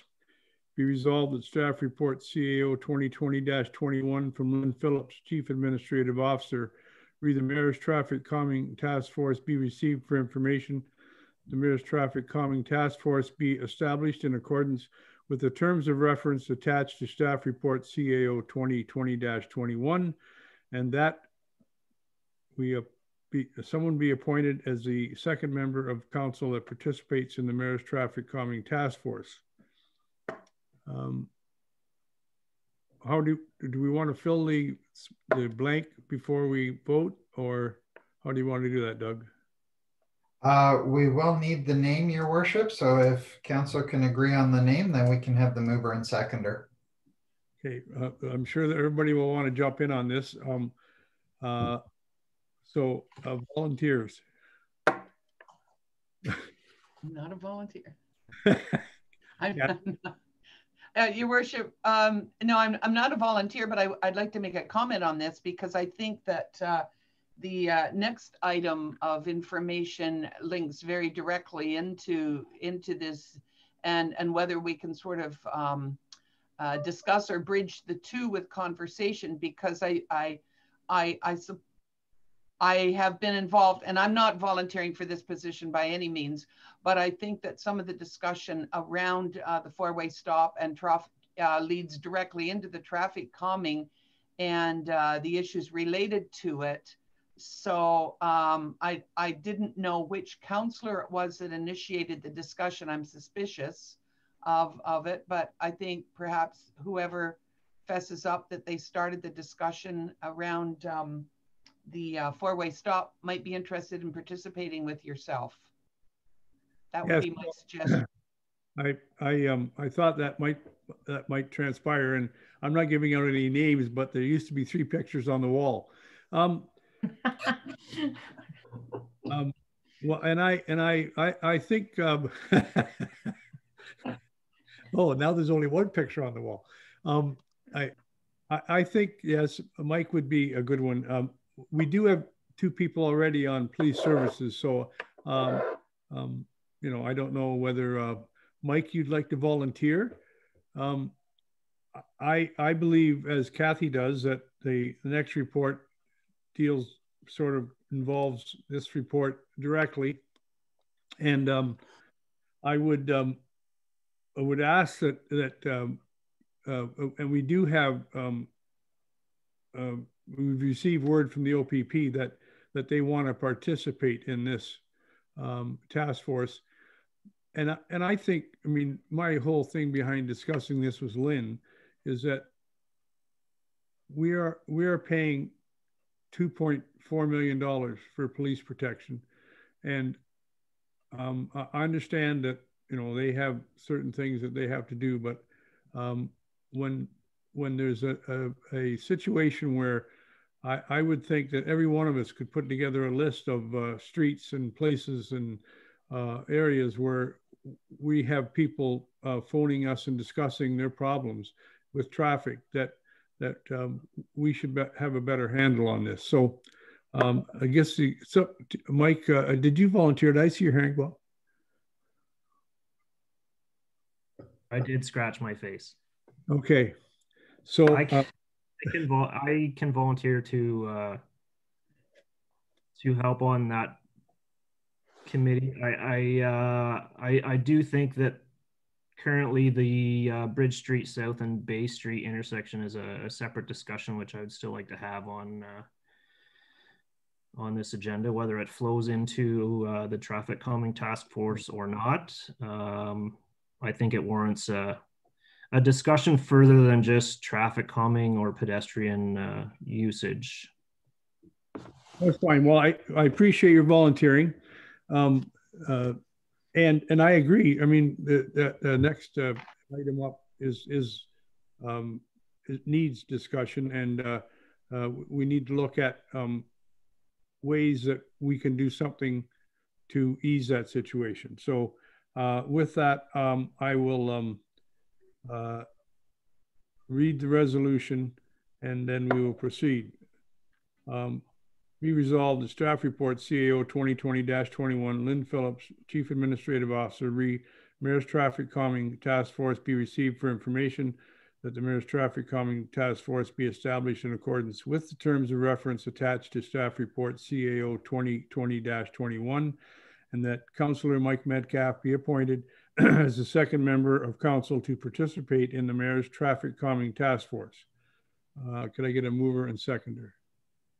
Kathy, Ken, Any more discussion? Would you call the vote, please, Doug? Councillor Redden? Yes. Councillor Tully? Yes. Councillor Bratney? Yes. Councillor English? Yes. Deputy Mayor Kelleher McLennan? Yes. Councillor Metcalf? Yes. Mayor Crate? Yes. Carried by 7, Your Worship. Thank you. Report PWK 2020-21. Bridge Street South and Bay Street in Hastings always stop control warrant study. Be resolved that the staff report PWK 2020-21 from Neil Allenson, Manager of Roads and Urban Services, Bridge Street South and Bay Street Hastings, always stop control warrant study be received for information, and that an always stop control not be installed at the intersection of Bridge Street South and Bay Street Hastings, as it did not meet the minimum warrants under the Ontario Traffic Manual Book 5. Could I get a mover and a seconder before to go to discussion? Moved by Rose. Seconded by Kathy. Discussion. Michael and then Kathy.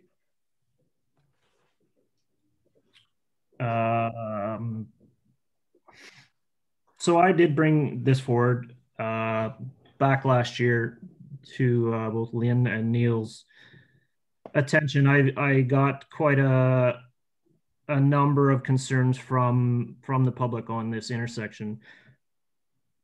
My challenge with this is I don't think we're looking at our pedestrian and traffic as we're looking at what we are allowing for development.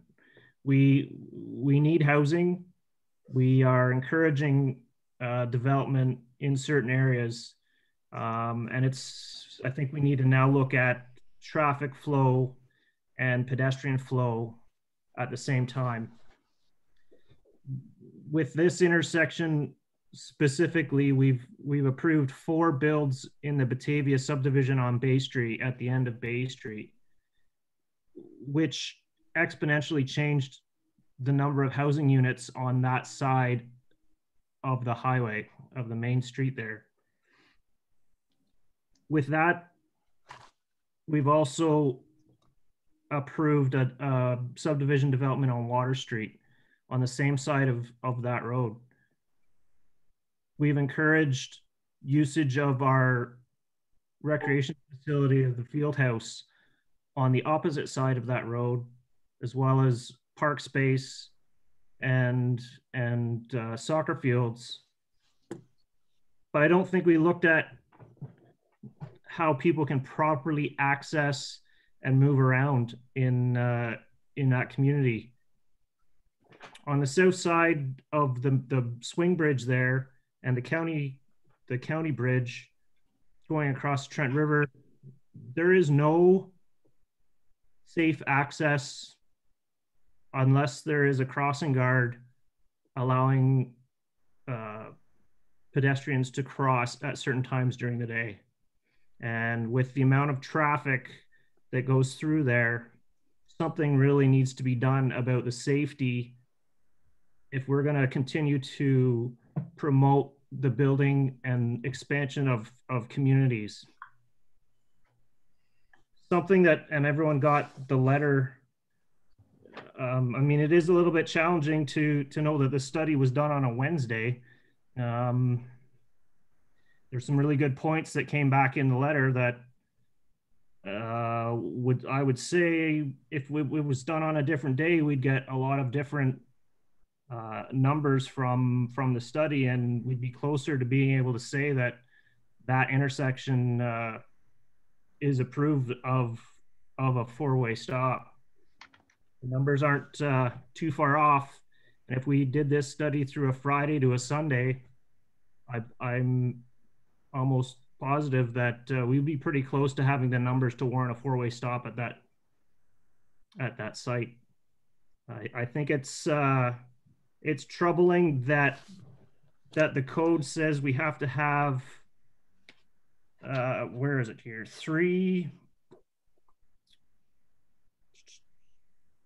4 4 collisions per year over a 3-year period before we warrant this. I think it's terrible that we have to think that we need to have some collisions at an intersection before we can even look at, we should look at whether we need to do something. I'll leave it at that. I'll see how the discussion goes and may chip in later. Okay, Kathy and then Rick.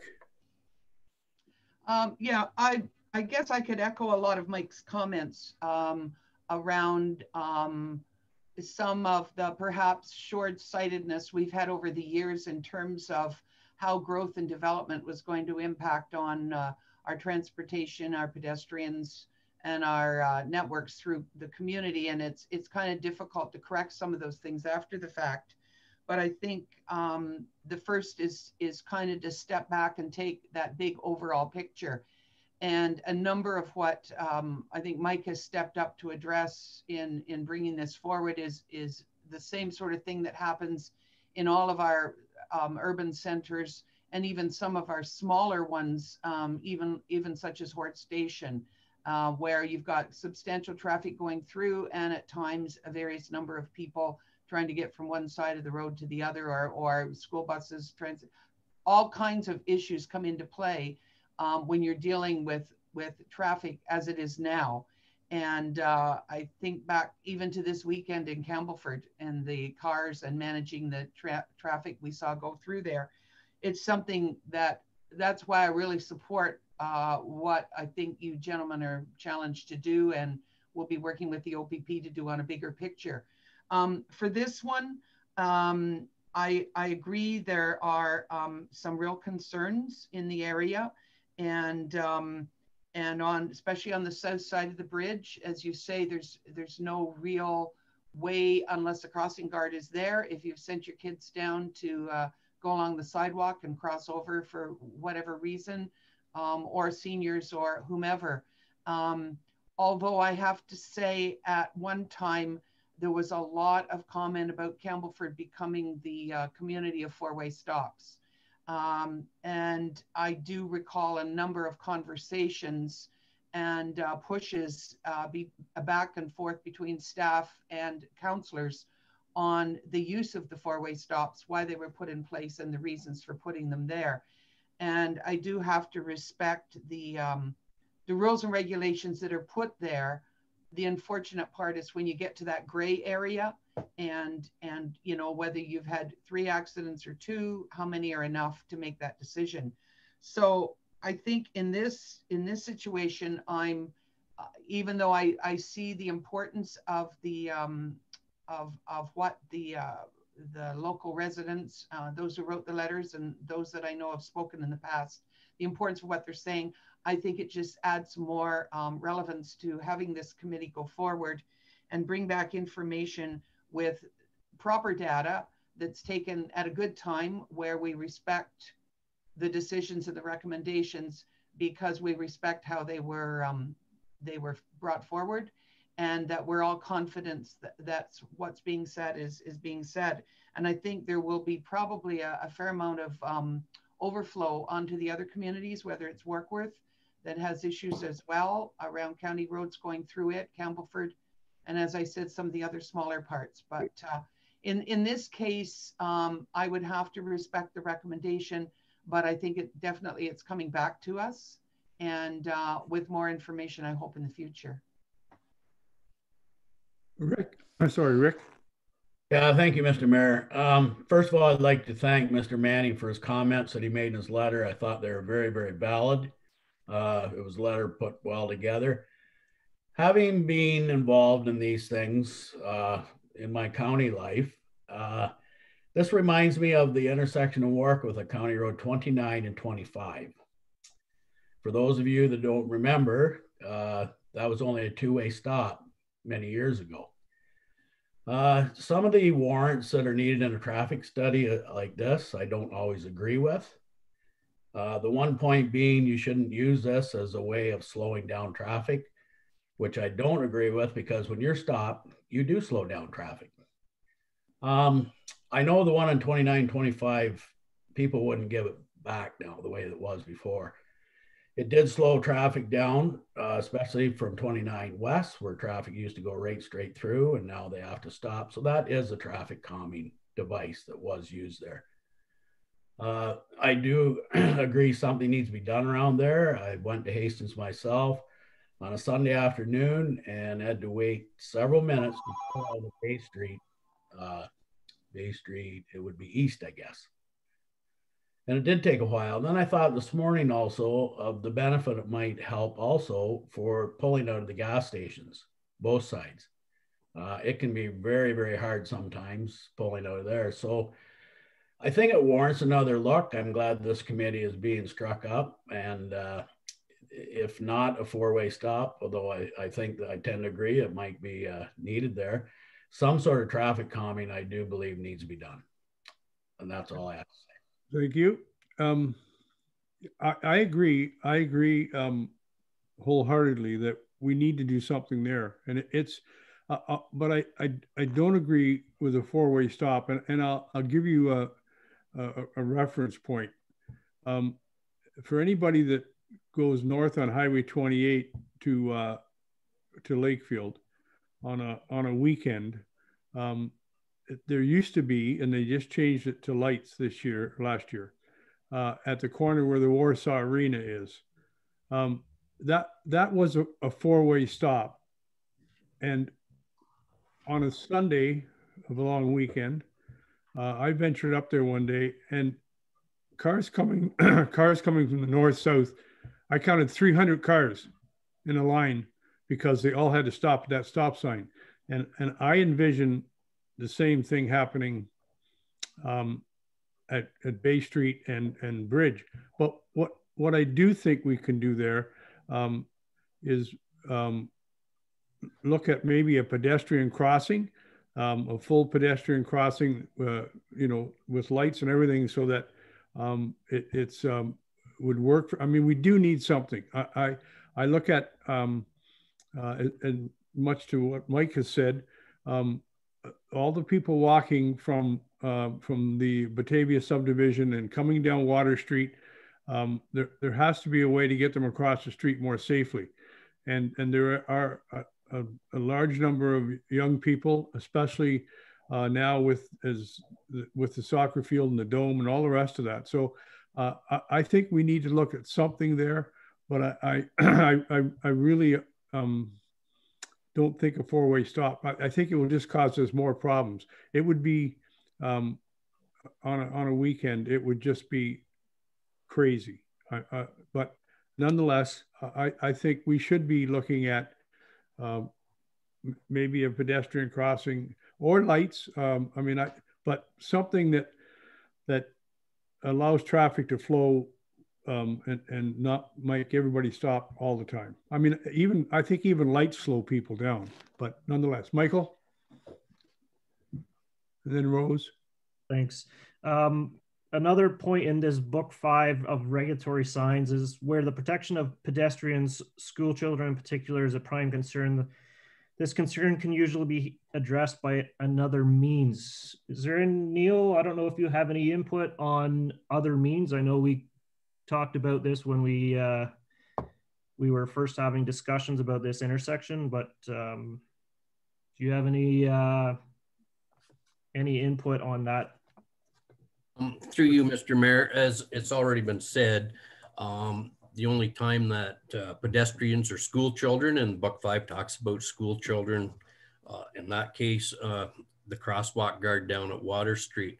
But like the mayor's mentioned, maybe a study into a pedestrian crossing or something like that. But that's going to take a fair bit of further study, and then the cost too. So I think with the task force, or the calming task force, there's different options to look at and investigate. Go ahead, second, Mike. Just a quick follow-up. I think that we need to, whatever happens after the end of this discussion, we really need to keep in mind, and Kathy alluded to it when she spoke to, when we're allowing building in certain areas of subdivisions, of areas of residence, we need to start thinking better ahead of how people are moving around in the community as well. It's really, we put ourselves in a predicament where we're cutting people off from safely being able to move around in the south part of the Hastings village. So it's a point that we need to keep in mind when we're approving subdivision and building areas in the communities. Thanks, Mike. Rose? Yeah, I like the idea of something there for the pedestrians due to the fact that you've got, as you've already mentioned, the field house. I would like to see something along the line of a pedestrian light. So you got a pedestrian crosswalk, but if there was kids going to school and they were trying to cross, there would be a light that would flash for pedestrians. And as traffic is coming and going, it wouldn't be on all the time, but just as pedestrians are crossing the street, they'd press the button, and once it starts to flash, they could walk across, and then it would stop in so many seconds, minutes. But I hate to say that, or I hate to see and hear the conversation that we have to have so many collisions. I mean, a collision is a collision, but a collision can also mean death, and that part I don't agree with in the book. I'd rather be proactive and try to do something before and prevent any kind of a collision. Thanks, Rose. Ken?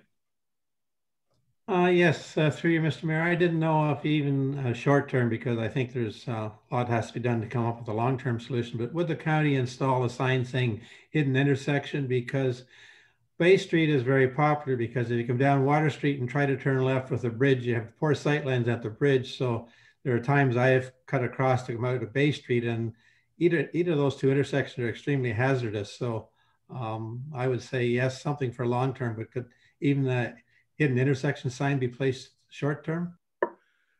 Ken, I believe we can do that. I inquired a couple of weeks ago. I had a resident inquire about putting a sign up on for his business in front of his house, and originally was told that we had to approve it, and then it had to be approved at the county level. So I called the county to find out, and they told me that their jurisdiction on Highway 45 ends at County Road 25. So that is something that we could do, I think, on our own. So I'll make a note on, but we could look at that for sure. And that's a good idea. Anyone else?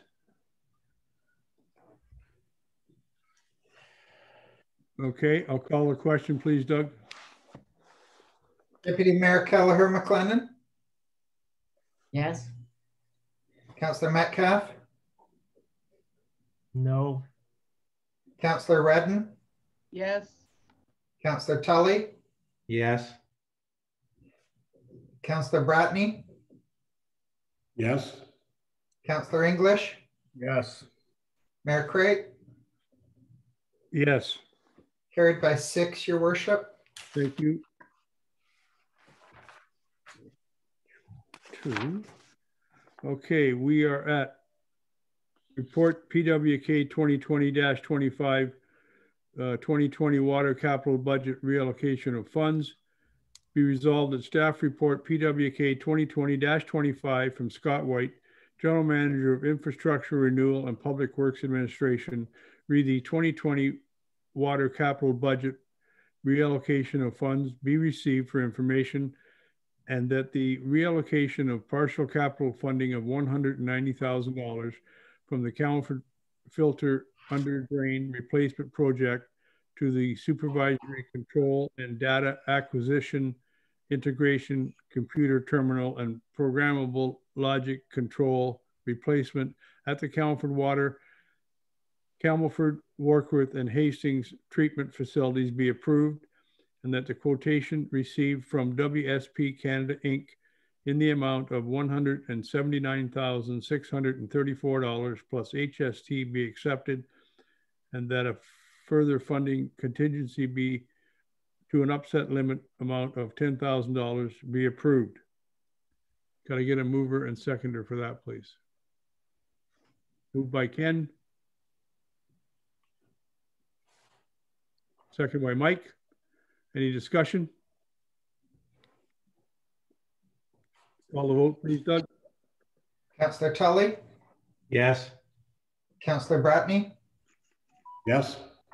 Councillor English? Yes. Deputy Mayor Kelleher McLennan? Yes. Councillor Metcalf? Yes. Councillor Redden? Yes. Mayor Crate? Yes. Carried by 7, Your Worship. Thank you. Report CLK 2020-15, regroup home calls for service fees deemed uncollectible. Be resolved that staff report CLK 2020-15 from Doug Irwin, Director of Legislative Services Clerk, regroup home calls for service fees deemed uncollectible be received for information that the group home calls for service fee invoiced in 2017, 2018, and 2019 in the amount of $24,350 be deemed uncollectible and written off, and that the treasurer transfer funds from the police reserve to offset the amount deemed uncollectible to be written off. Could I get a mover and seconder, please? I'd move. Moved by Gene.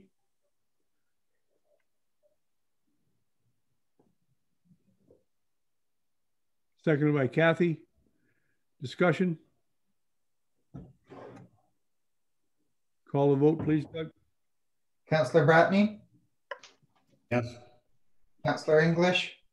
Yes. Deputy Mayor Kelleher McLennan? Yes. Councillor Metcalf? Yes. Councillor Redden? Yes. Councillor Tully? Yes. Mayor Crate? Yes. Carried by 7, Your Worship. Thank you. We have the next updates from members of council. Kathy, would you like to start? You're sitting next to me on the screen, Kathy. That's how this happens. Okay. By next meeting, I'll figure out how to be at the bottom. Not really busy with a lot of meetings, although we've had a couple of library ones. But so more is for information, but I just wanted to give a shout out to the individuals that participated in a cleanup of the area around Healy Falls and Coles Point. I read about it on a Facebook posting, and it generated a lot of thank yous, which I believe they certainly deserve.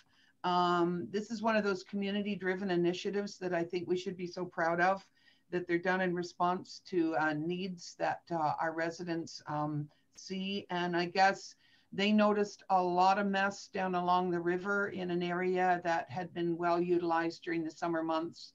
And I'm not sure who spurred this and brought it forward, but there was quite a group, and they did get some recognition. And I think that, you know, they deserve a great big thank you for what they've done. That stuff could have been left there. And they took the initiative to do it. So anyway, thank you to them.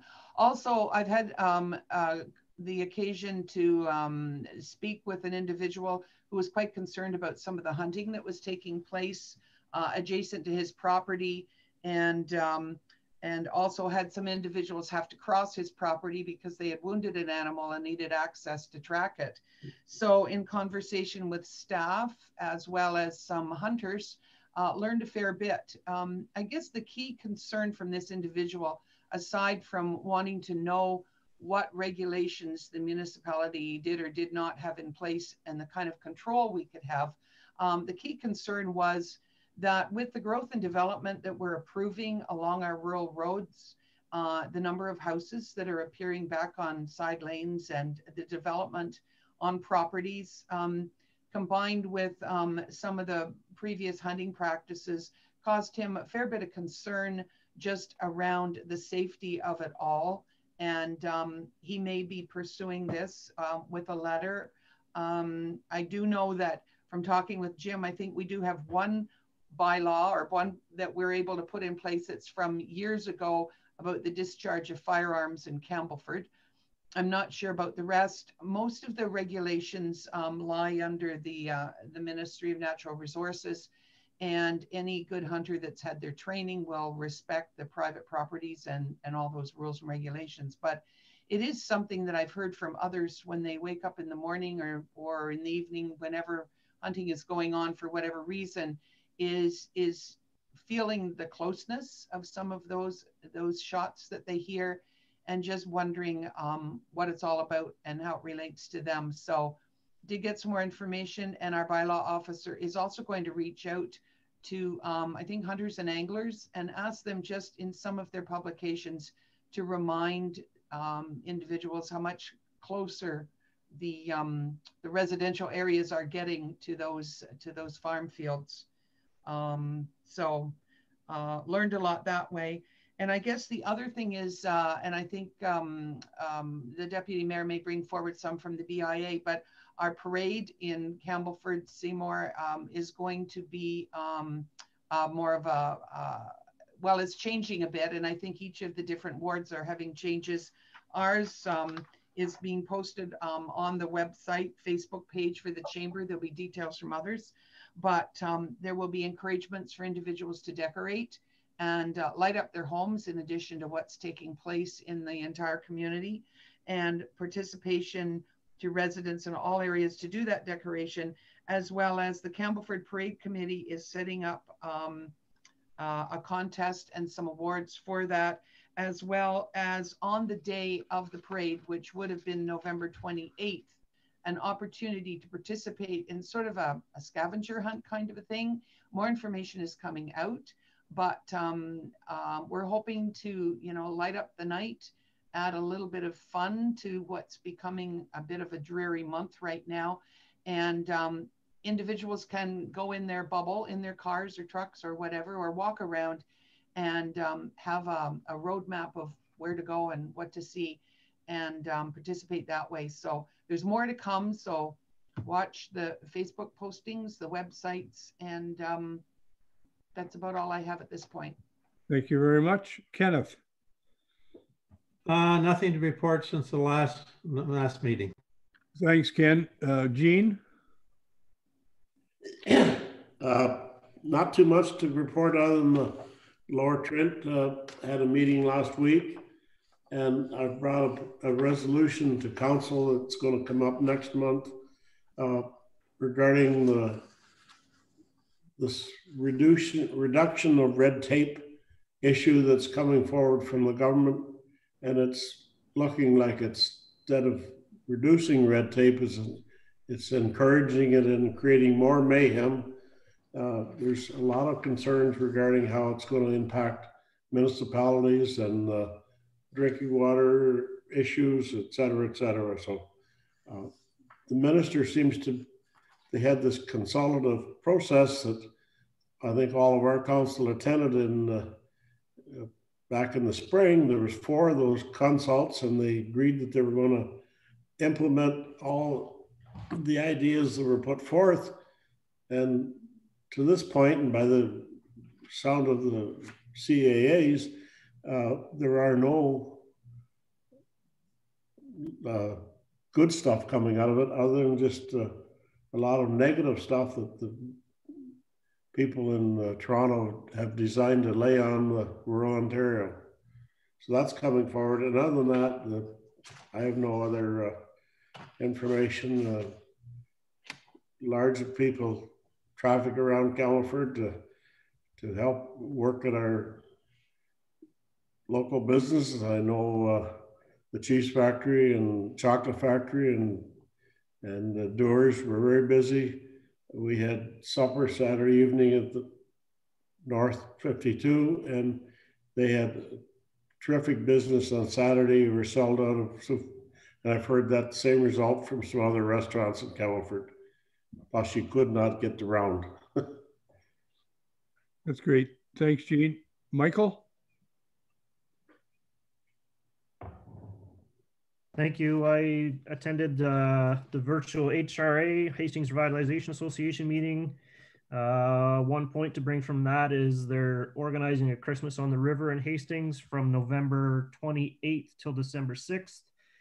Participating businesses could have special offers or holiday giveaways. It's just trying to encourage people to come to Hastings and take a look around and see what's there and drop into some of the businesses in town.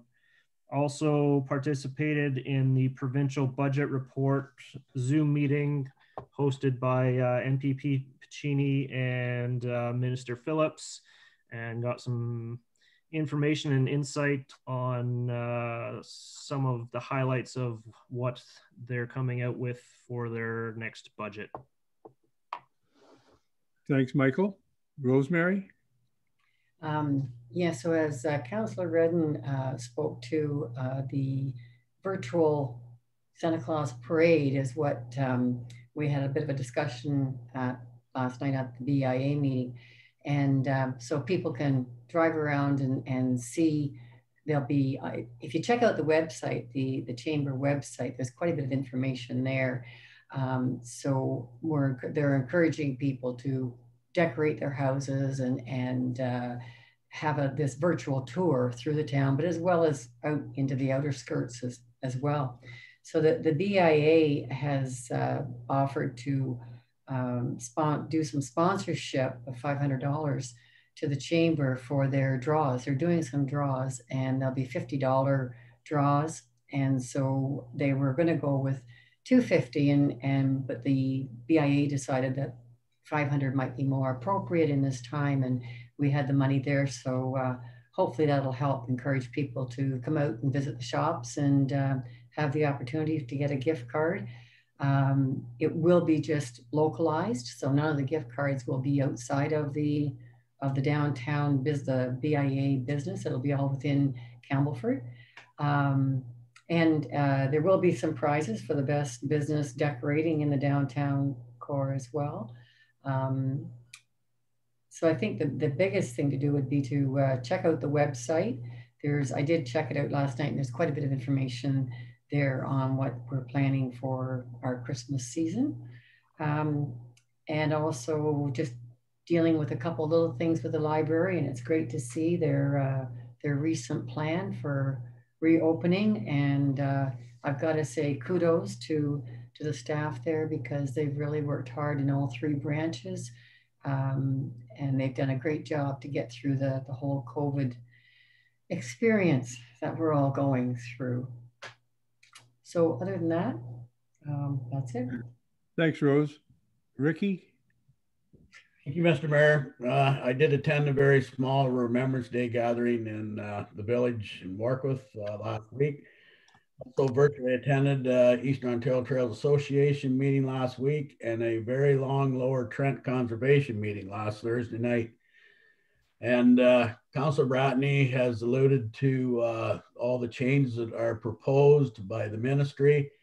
So the board asked, or I asked Rhonda if she would put a little cheat sheet together on some of the changes. So that was what I forwarded to all of council yesterday, and Lynn, I believe, and Jim as well. It's a rather shorter version of what we were able to hear on Thursday. A lot of changes coming to it, whereas all the appeals now can go directly to LPAT, and also the ministry can make a decision ahead of any conservation authority as well.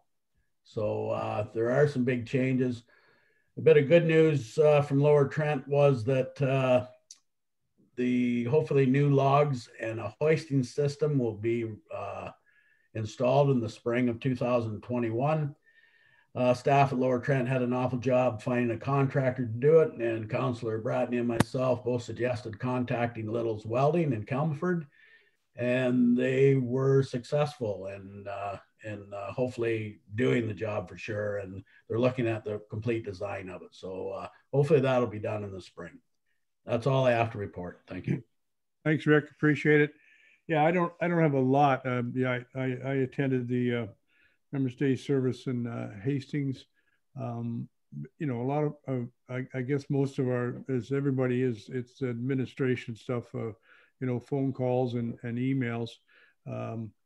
I did yesterday get to do a WebEx, which was a new experience with the grade 5 and 6 class, the civics class at Hillcrest, and it was very interesting, an hour of back and forth with the younger crowd, and asked some very good questions. And so those are the fun things, and that was a great way to spend an hour in the afternoon.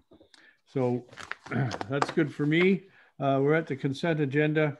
Announcements of interest to the public. We have one, which is the notice of the public meeting, building related fee schedule revisions, which will be on December the 8th, 2020. Secondly, we have the Autonomy Conservation Year Watershed News, November 2020. Be resolved that staff recommendations with respect to consent agenda item 10B be adopted as printed.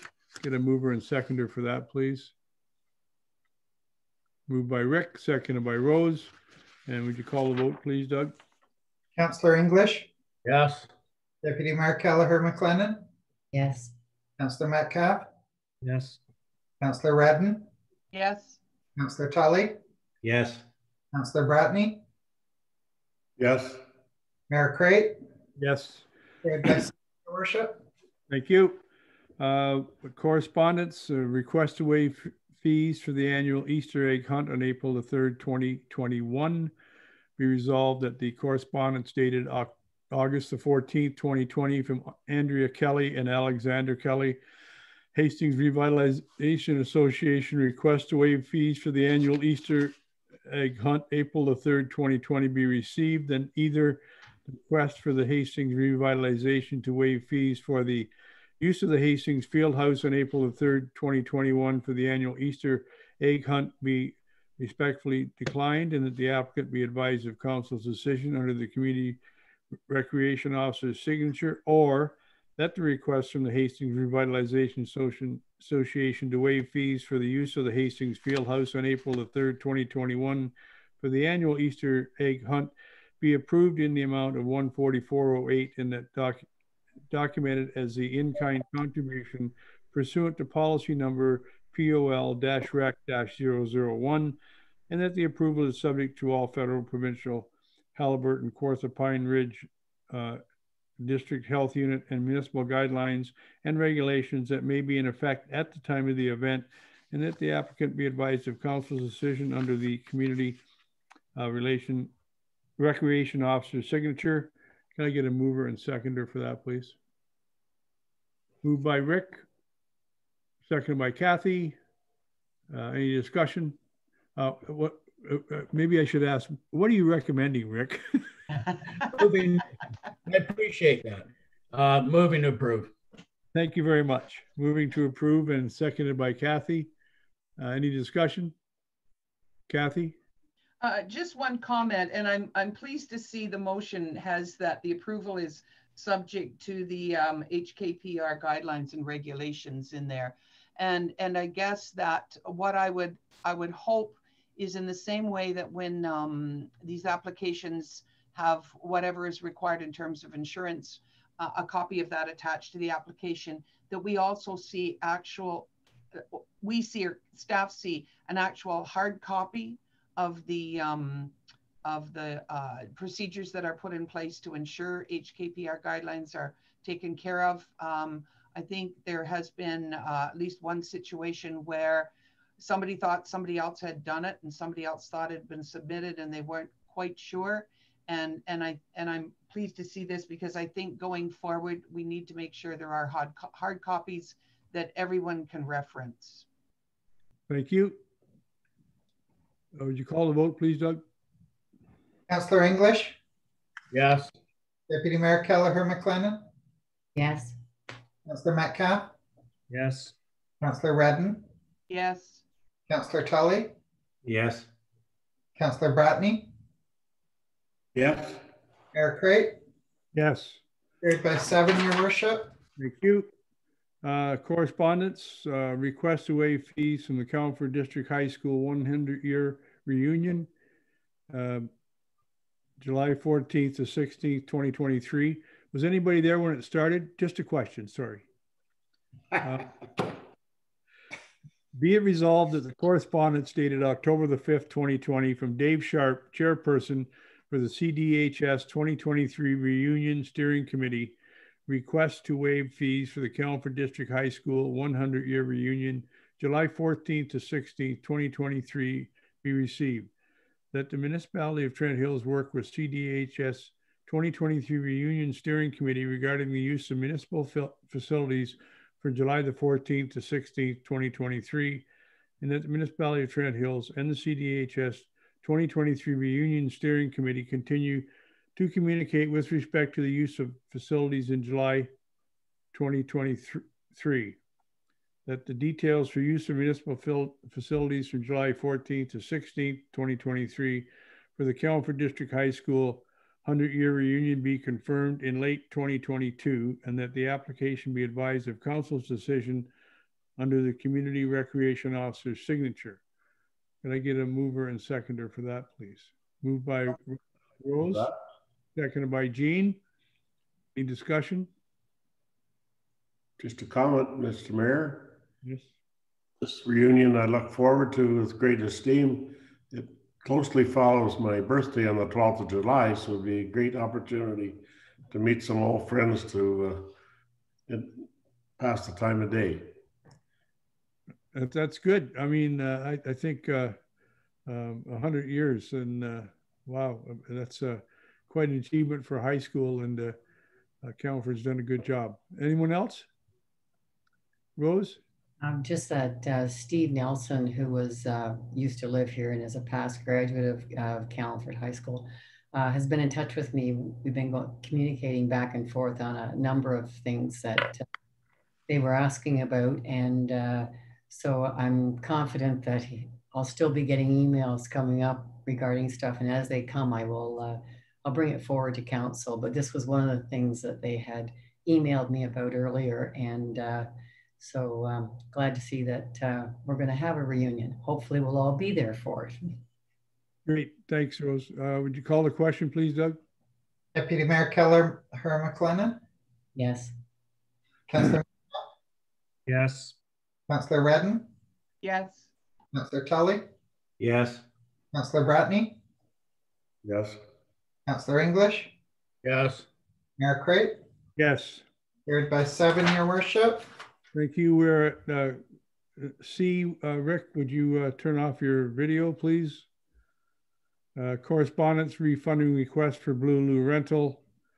Be resolved that the correspondence dated November the 11th, 2020 from Perry Melzak, Chair of the Workworth Business Association, refunding request for Blue Lou rental to be received, and either that the funding request for Blue Lou rental to an upset limit of $1,350 be denied pursuant to in-kind contributions subsidy requests from community organizations policy POL REC-01 as it does not meet the types of assistance that may be provided, and that the applicant be advised of council's decision under the Director of Legislative Services clerk's signature, or that notwithstanding that the request does not meet the types of assistance that may be provided pursuant to the in-kind contribution subsidy requests from community organizations policy, which is POL-REC-01, the funding request for Blue Lou rental to an upset limit of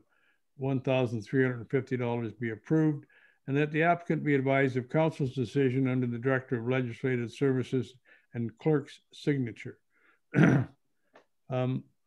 Kathy? Well, I have a question for clarification, Your Worship. Unless I'm missing, I don't see perhaps an attached staff report outlining what I don't see in the letter from the WBA. It's a little bit skimpy on their request as to why they need it to the end of December, what purposes it's for. And I see Peter's still online. I wondered if he could provide some background on this. I think Lynn has some insights. Yeah, we've, thank you, through Mr. Mayor. We have received a request from the WBA probably about a month ago. I'm looking at an email from October 22nd. Our various Blue Lous throughout the communities were brought in Thanksgiving, just prior to Thanksgiving weekend, which is our normal practice. We don't typically have them out anywhere after that time, particularly this year. As you know, there wasn't the normal program that we have due to the requirements around cleaning. However, when they were brought in, my understanding is that some of the businesses on Main Street and throughout Workworth really wanted to have a public washroom available and for the people visiting their stores. So they went ahead and arranged to have another Blue Loo installed, and it's behind the Workworth Town Hall so that they could direct their patrons back there if they needed to use the facilities. So it was at that time we received the request from the WBA to pay for the rental as well as the cleaning, which at that time the total was $1,081. So it's gone up a little bit in the current letter. We had responded to them and said that really a partnership would be better and that the cleaning expenses could certainly be considered a COVID expense because the cleaning requirements are much more frequent than normal. And the municipality is in receipt of the COVID restart funds. So we thought it would be a fit and it would be eligible. So the cleaning costs in the request that we originally received were $720, which we did offer for the municipality to cover at the staff level. So the WBA has come back and requested that the full amount, which also includes the rental, be covered by the municipality. We just felt it was a good compromise to pay for the cleaning only, particularly since there aren't any other Blue Loos in any of the other urban centers. So we thought it would be a good way to sort of meet them, not even halfway, 2/3 of the way to get this cost covered. So that's essentially the history and what I'm aware of. Okay, anyone else? Ken? Yes, I had some discussion on this yesterday, and I think the money that the municipality was given to cover COVID expenses as much as possible could be applied against this request. I understand it wouldn't quite meet the full request, but it certainly would be cover 2/3 of the cost. So rather than saying no to the request, I'd like to see appropriate all COVID funds that could be directed towards this. Okay, we could amend, I believe, the resolution to show that. Michael, do you have? Yeah, just to thank you, Your Worship. Just a clarification. So that cleaning cost was originally offered to the group, and they turned it down from the municipality not wanting it. Is that correct? Yes, that's correct. Right. Yeah, I think what you're saying is they wanted the municipality to pay the whole shot. I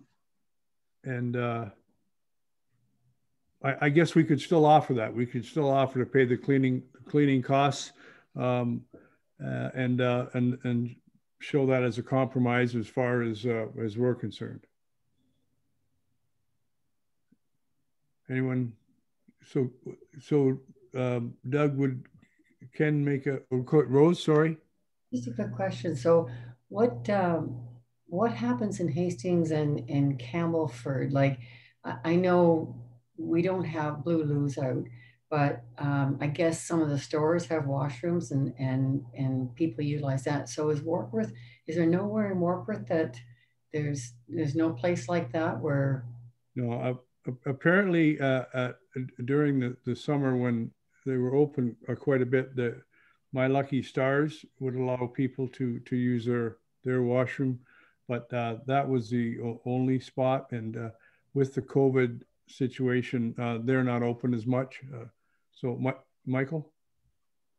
Yeah, just on that point, I mean, you can't rely on one business to offer washrooms, and all the other businesses that are benefiting from people coming to town not offer a service if their customers needing it. I know maybe not every place can, but I mean, everyone's had to make adjustments to their day-to-day to make sure that it works. And I think we can come with a compromise like we originally tried to, our staff originally tried to, but I mean, it's definitely up to businesses to make things work, you know. So I don't in the past, and I never will turn down someone who needs a washroom. I mean, I do have full washroom facilities, and I have staff that have to maintain and clean my washroom facilities. And I know that the Blue Loos, if they're getting cleaned once a day, I would hope that most businesses are cleaning their washrooms once a day as well. I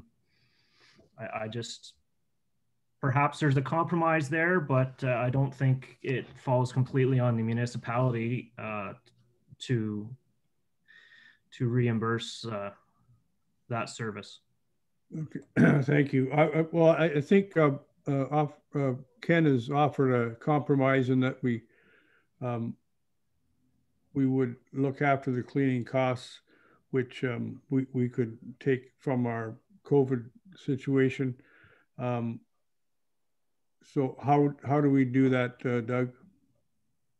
Your worship, a quick calculation at $15 a day. There's 31 days in December. There's 15 days if we go back to November 16th, left in November. At $15 a day, that comes out to $690. That does not address HST. The letter does not identify whether the $15 is plus HST or that's included. So we can set an offset limit, and I see the CAO has. Yes. Just a point of clarification. The amount we were given was $720 for cleaning, which is $15 a day for 6 days a week. And I believe that works out to 8 weeks. So that was in an email directly from the WBA. 720. Mm-hmm. Okay. So, Your Worship, we can alter the OR that, notwithstanding the request does not meet the types of assistance that may be provided pursuant to the in-kind contribution policy, the funding request for Blue Loo cleaning to an upset limit of $720 be approved and funded from the Safe Restart funds, and that the applicants be advised of council's decision. Right. So Ken, would you make that motion? I will make that motion. That the as Doug recorded it there. Right, and a seconder to that. Rose, any further discussion? Call the question, please, Doug. Councillor Tully? Yes. Councillor Bratney? Yes. Deputy Mayor Kelleher McLennan? Yes. Councillor Metcalf? Yes. Councillor Redden? Yes. Mayor Crate? Yes. Carried by 6, Your Worship. Thank you.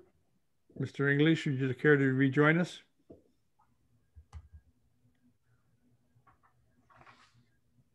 Do I have to?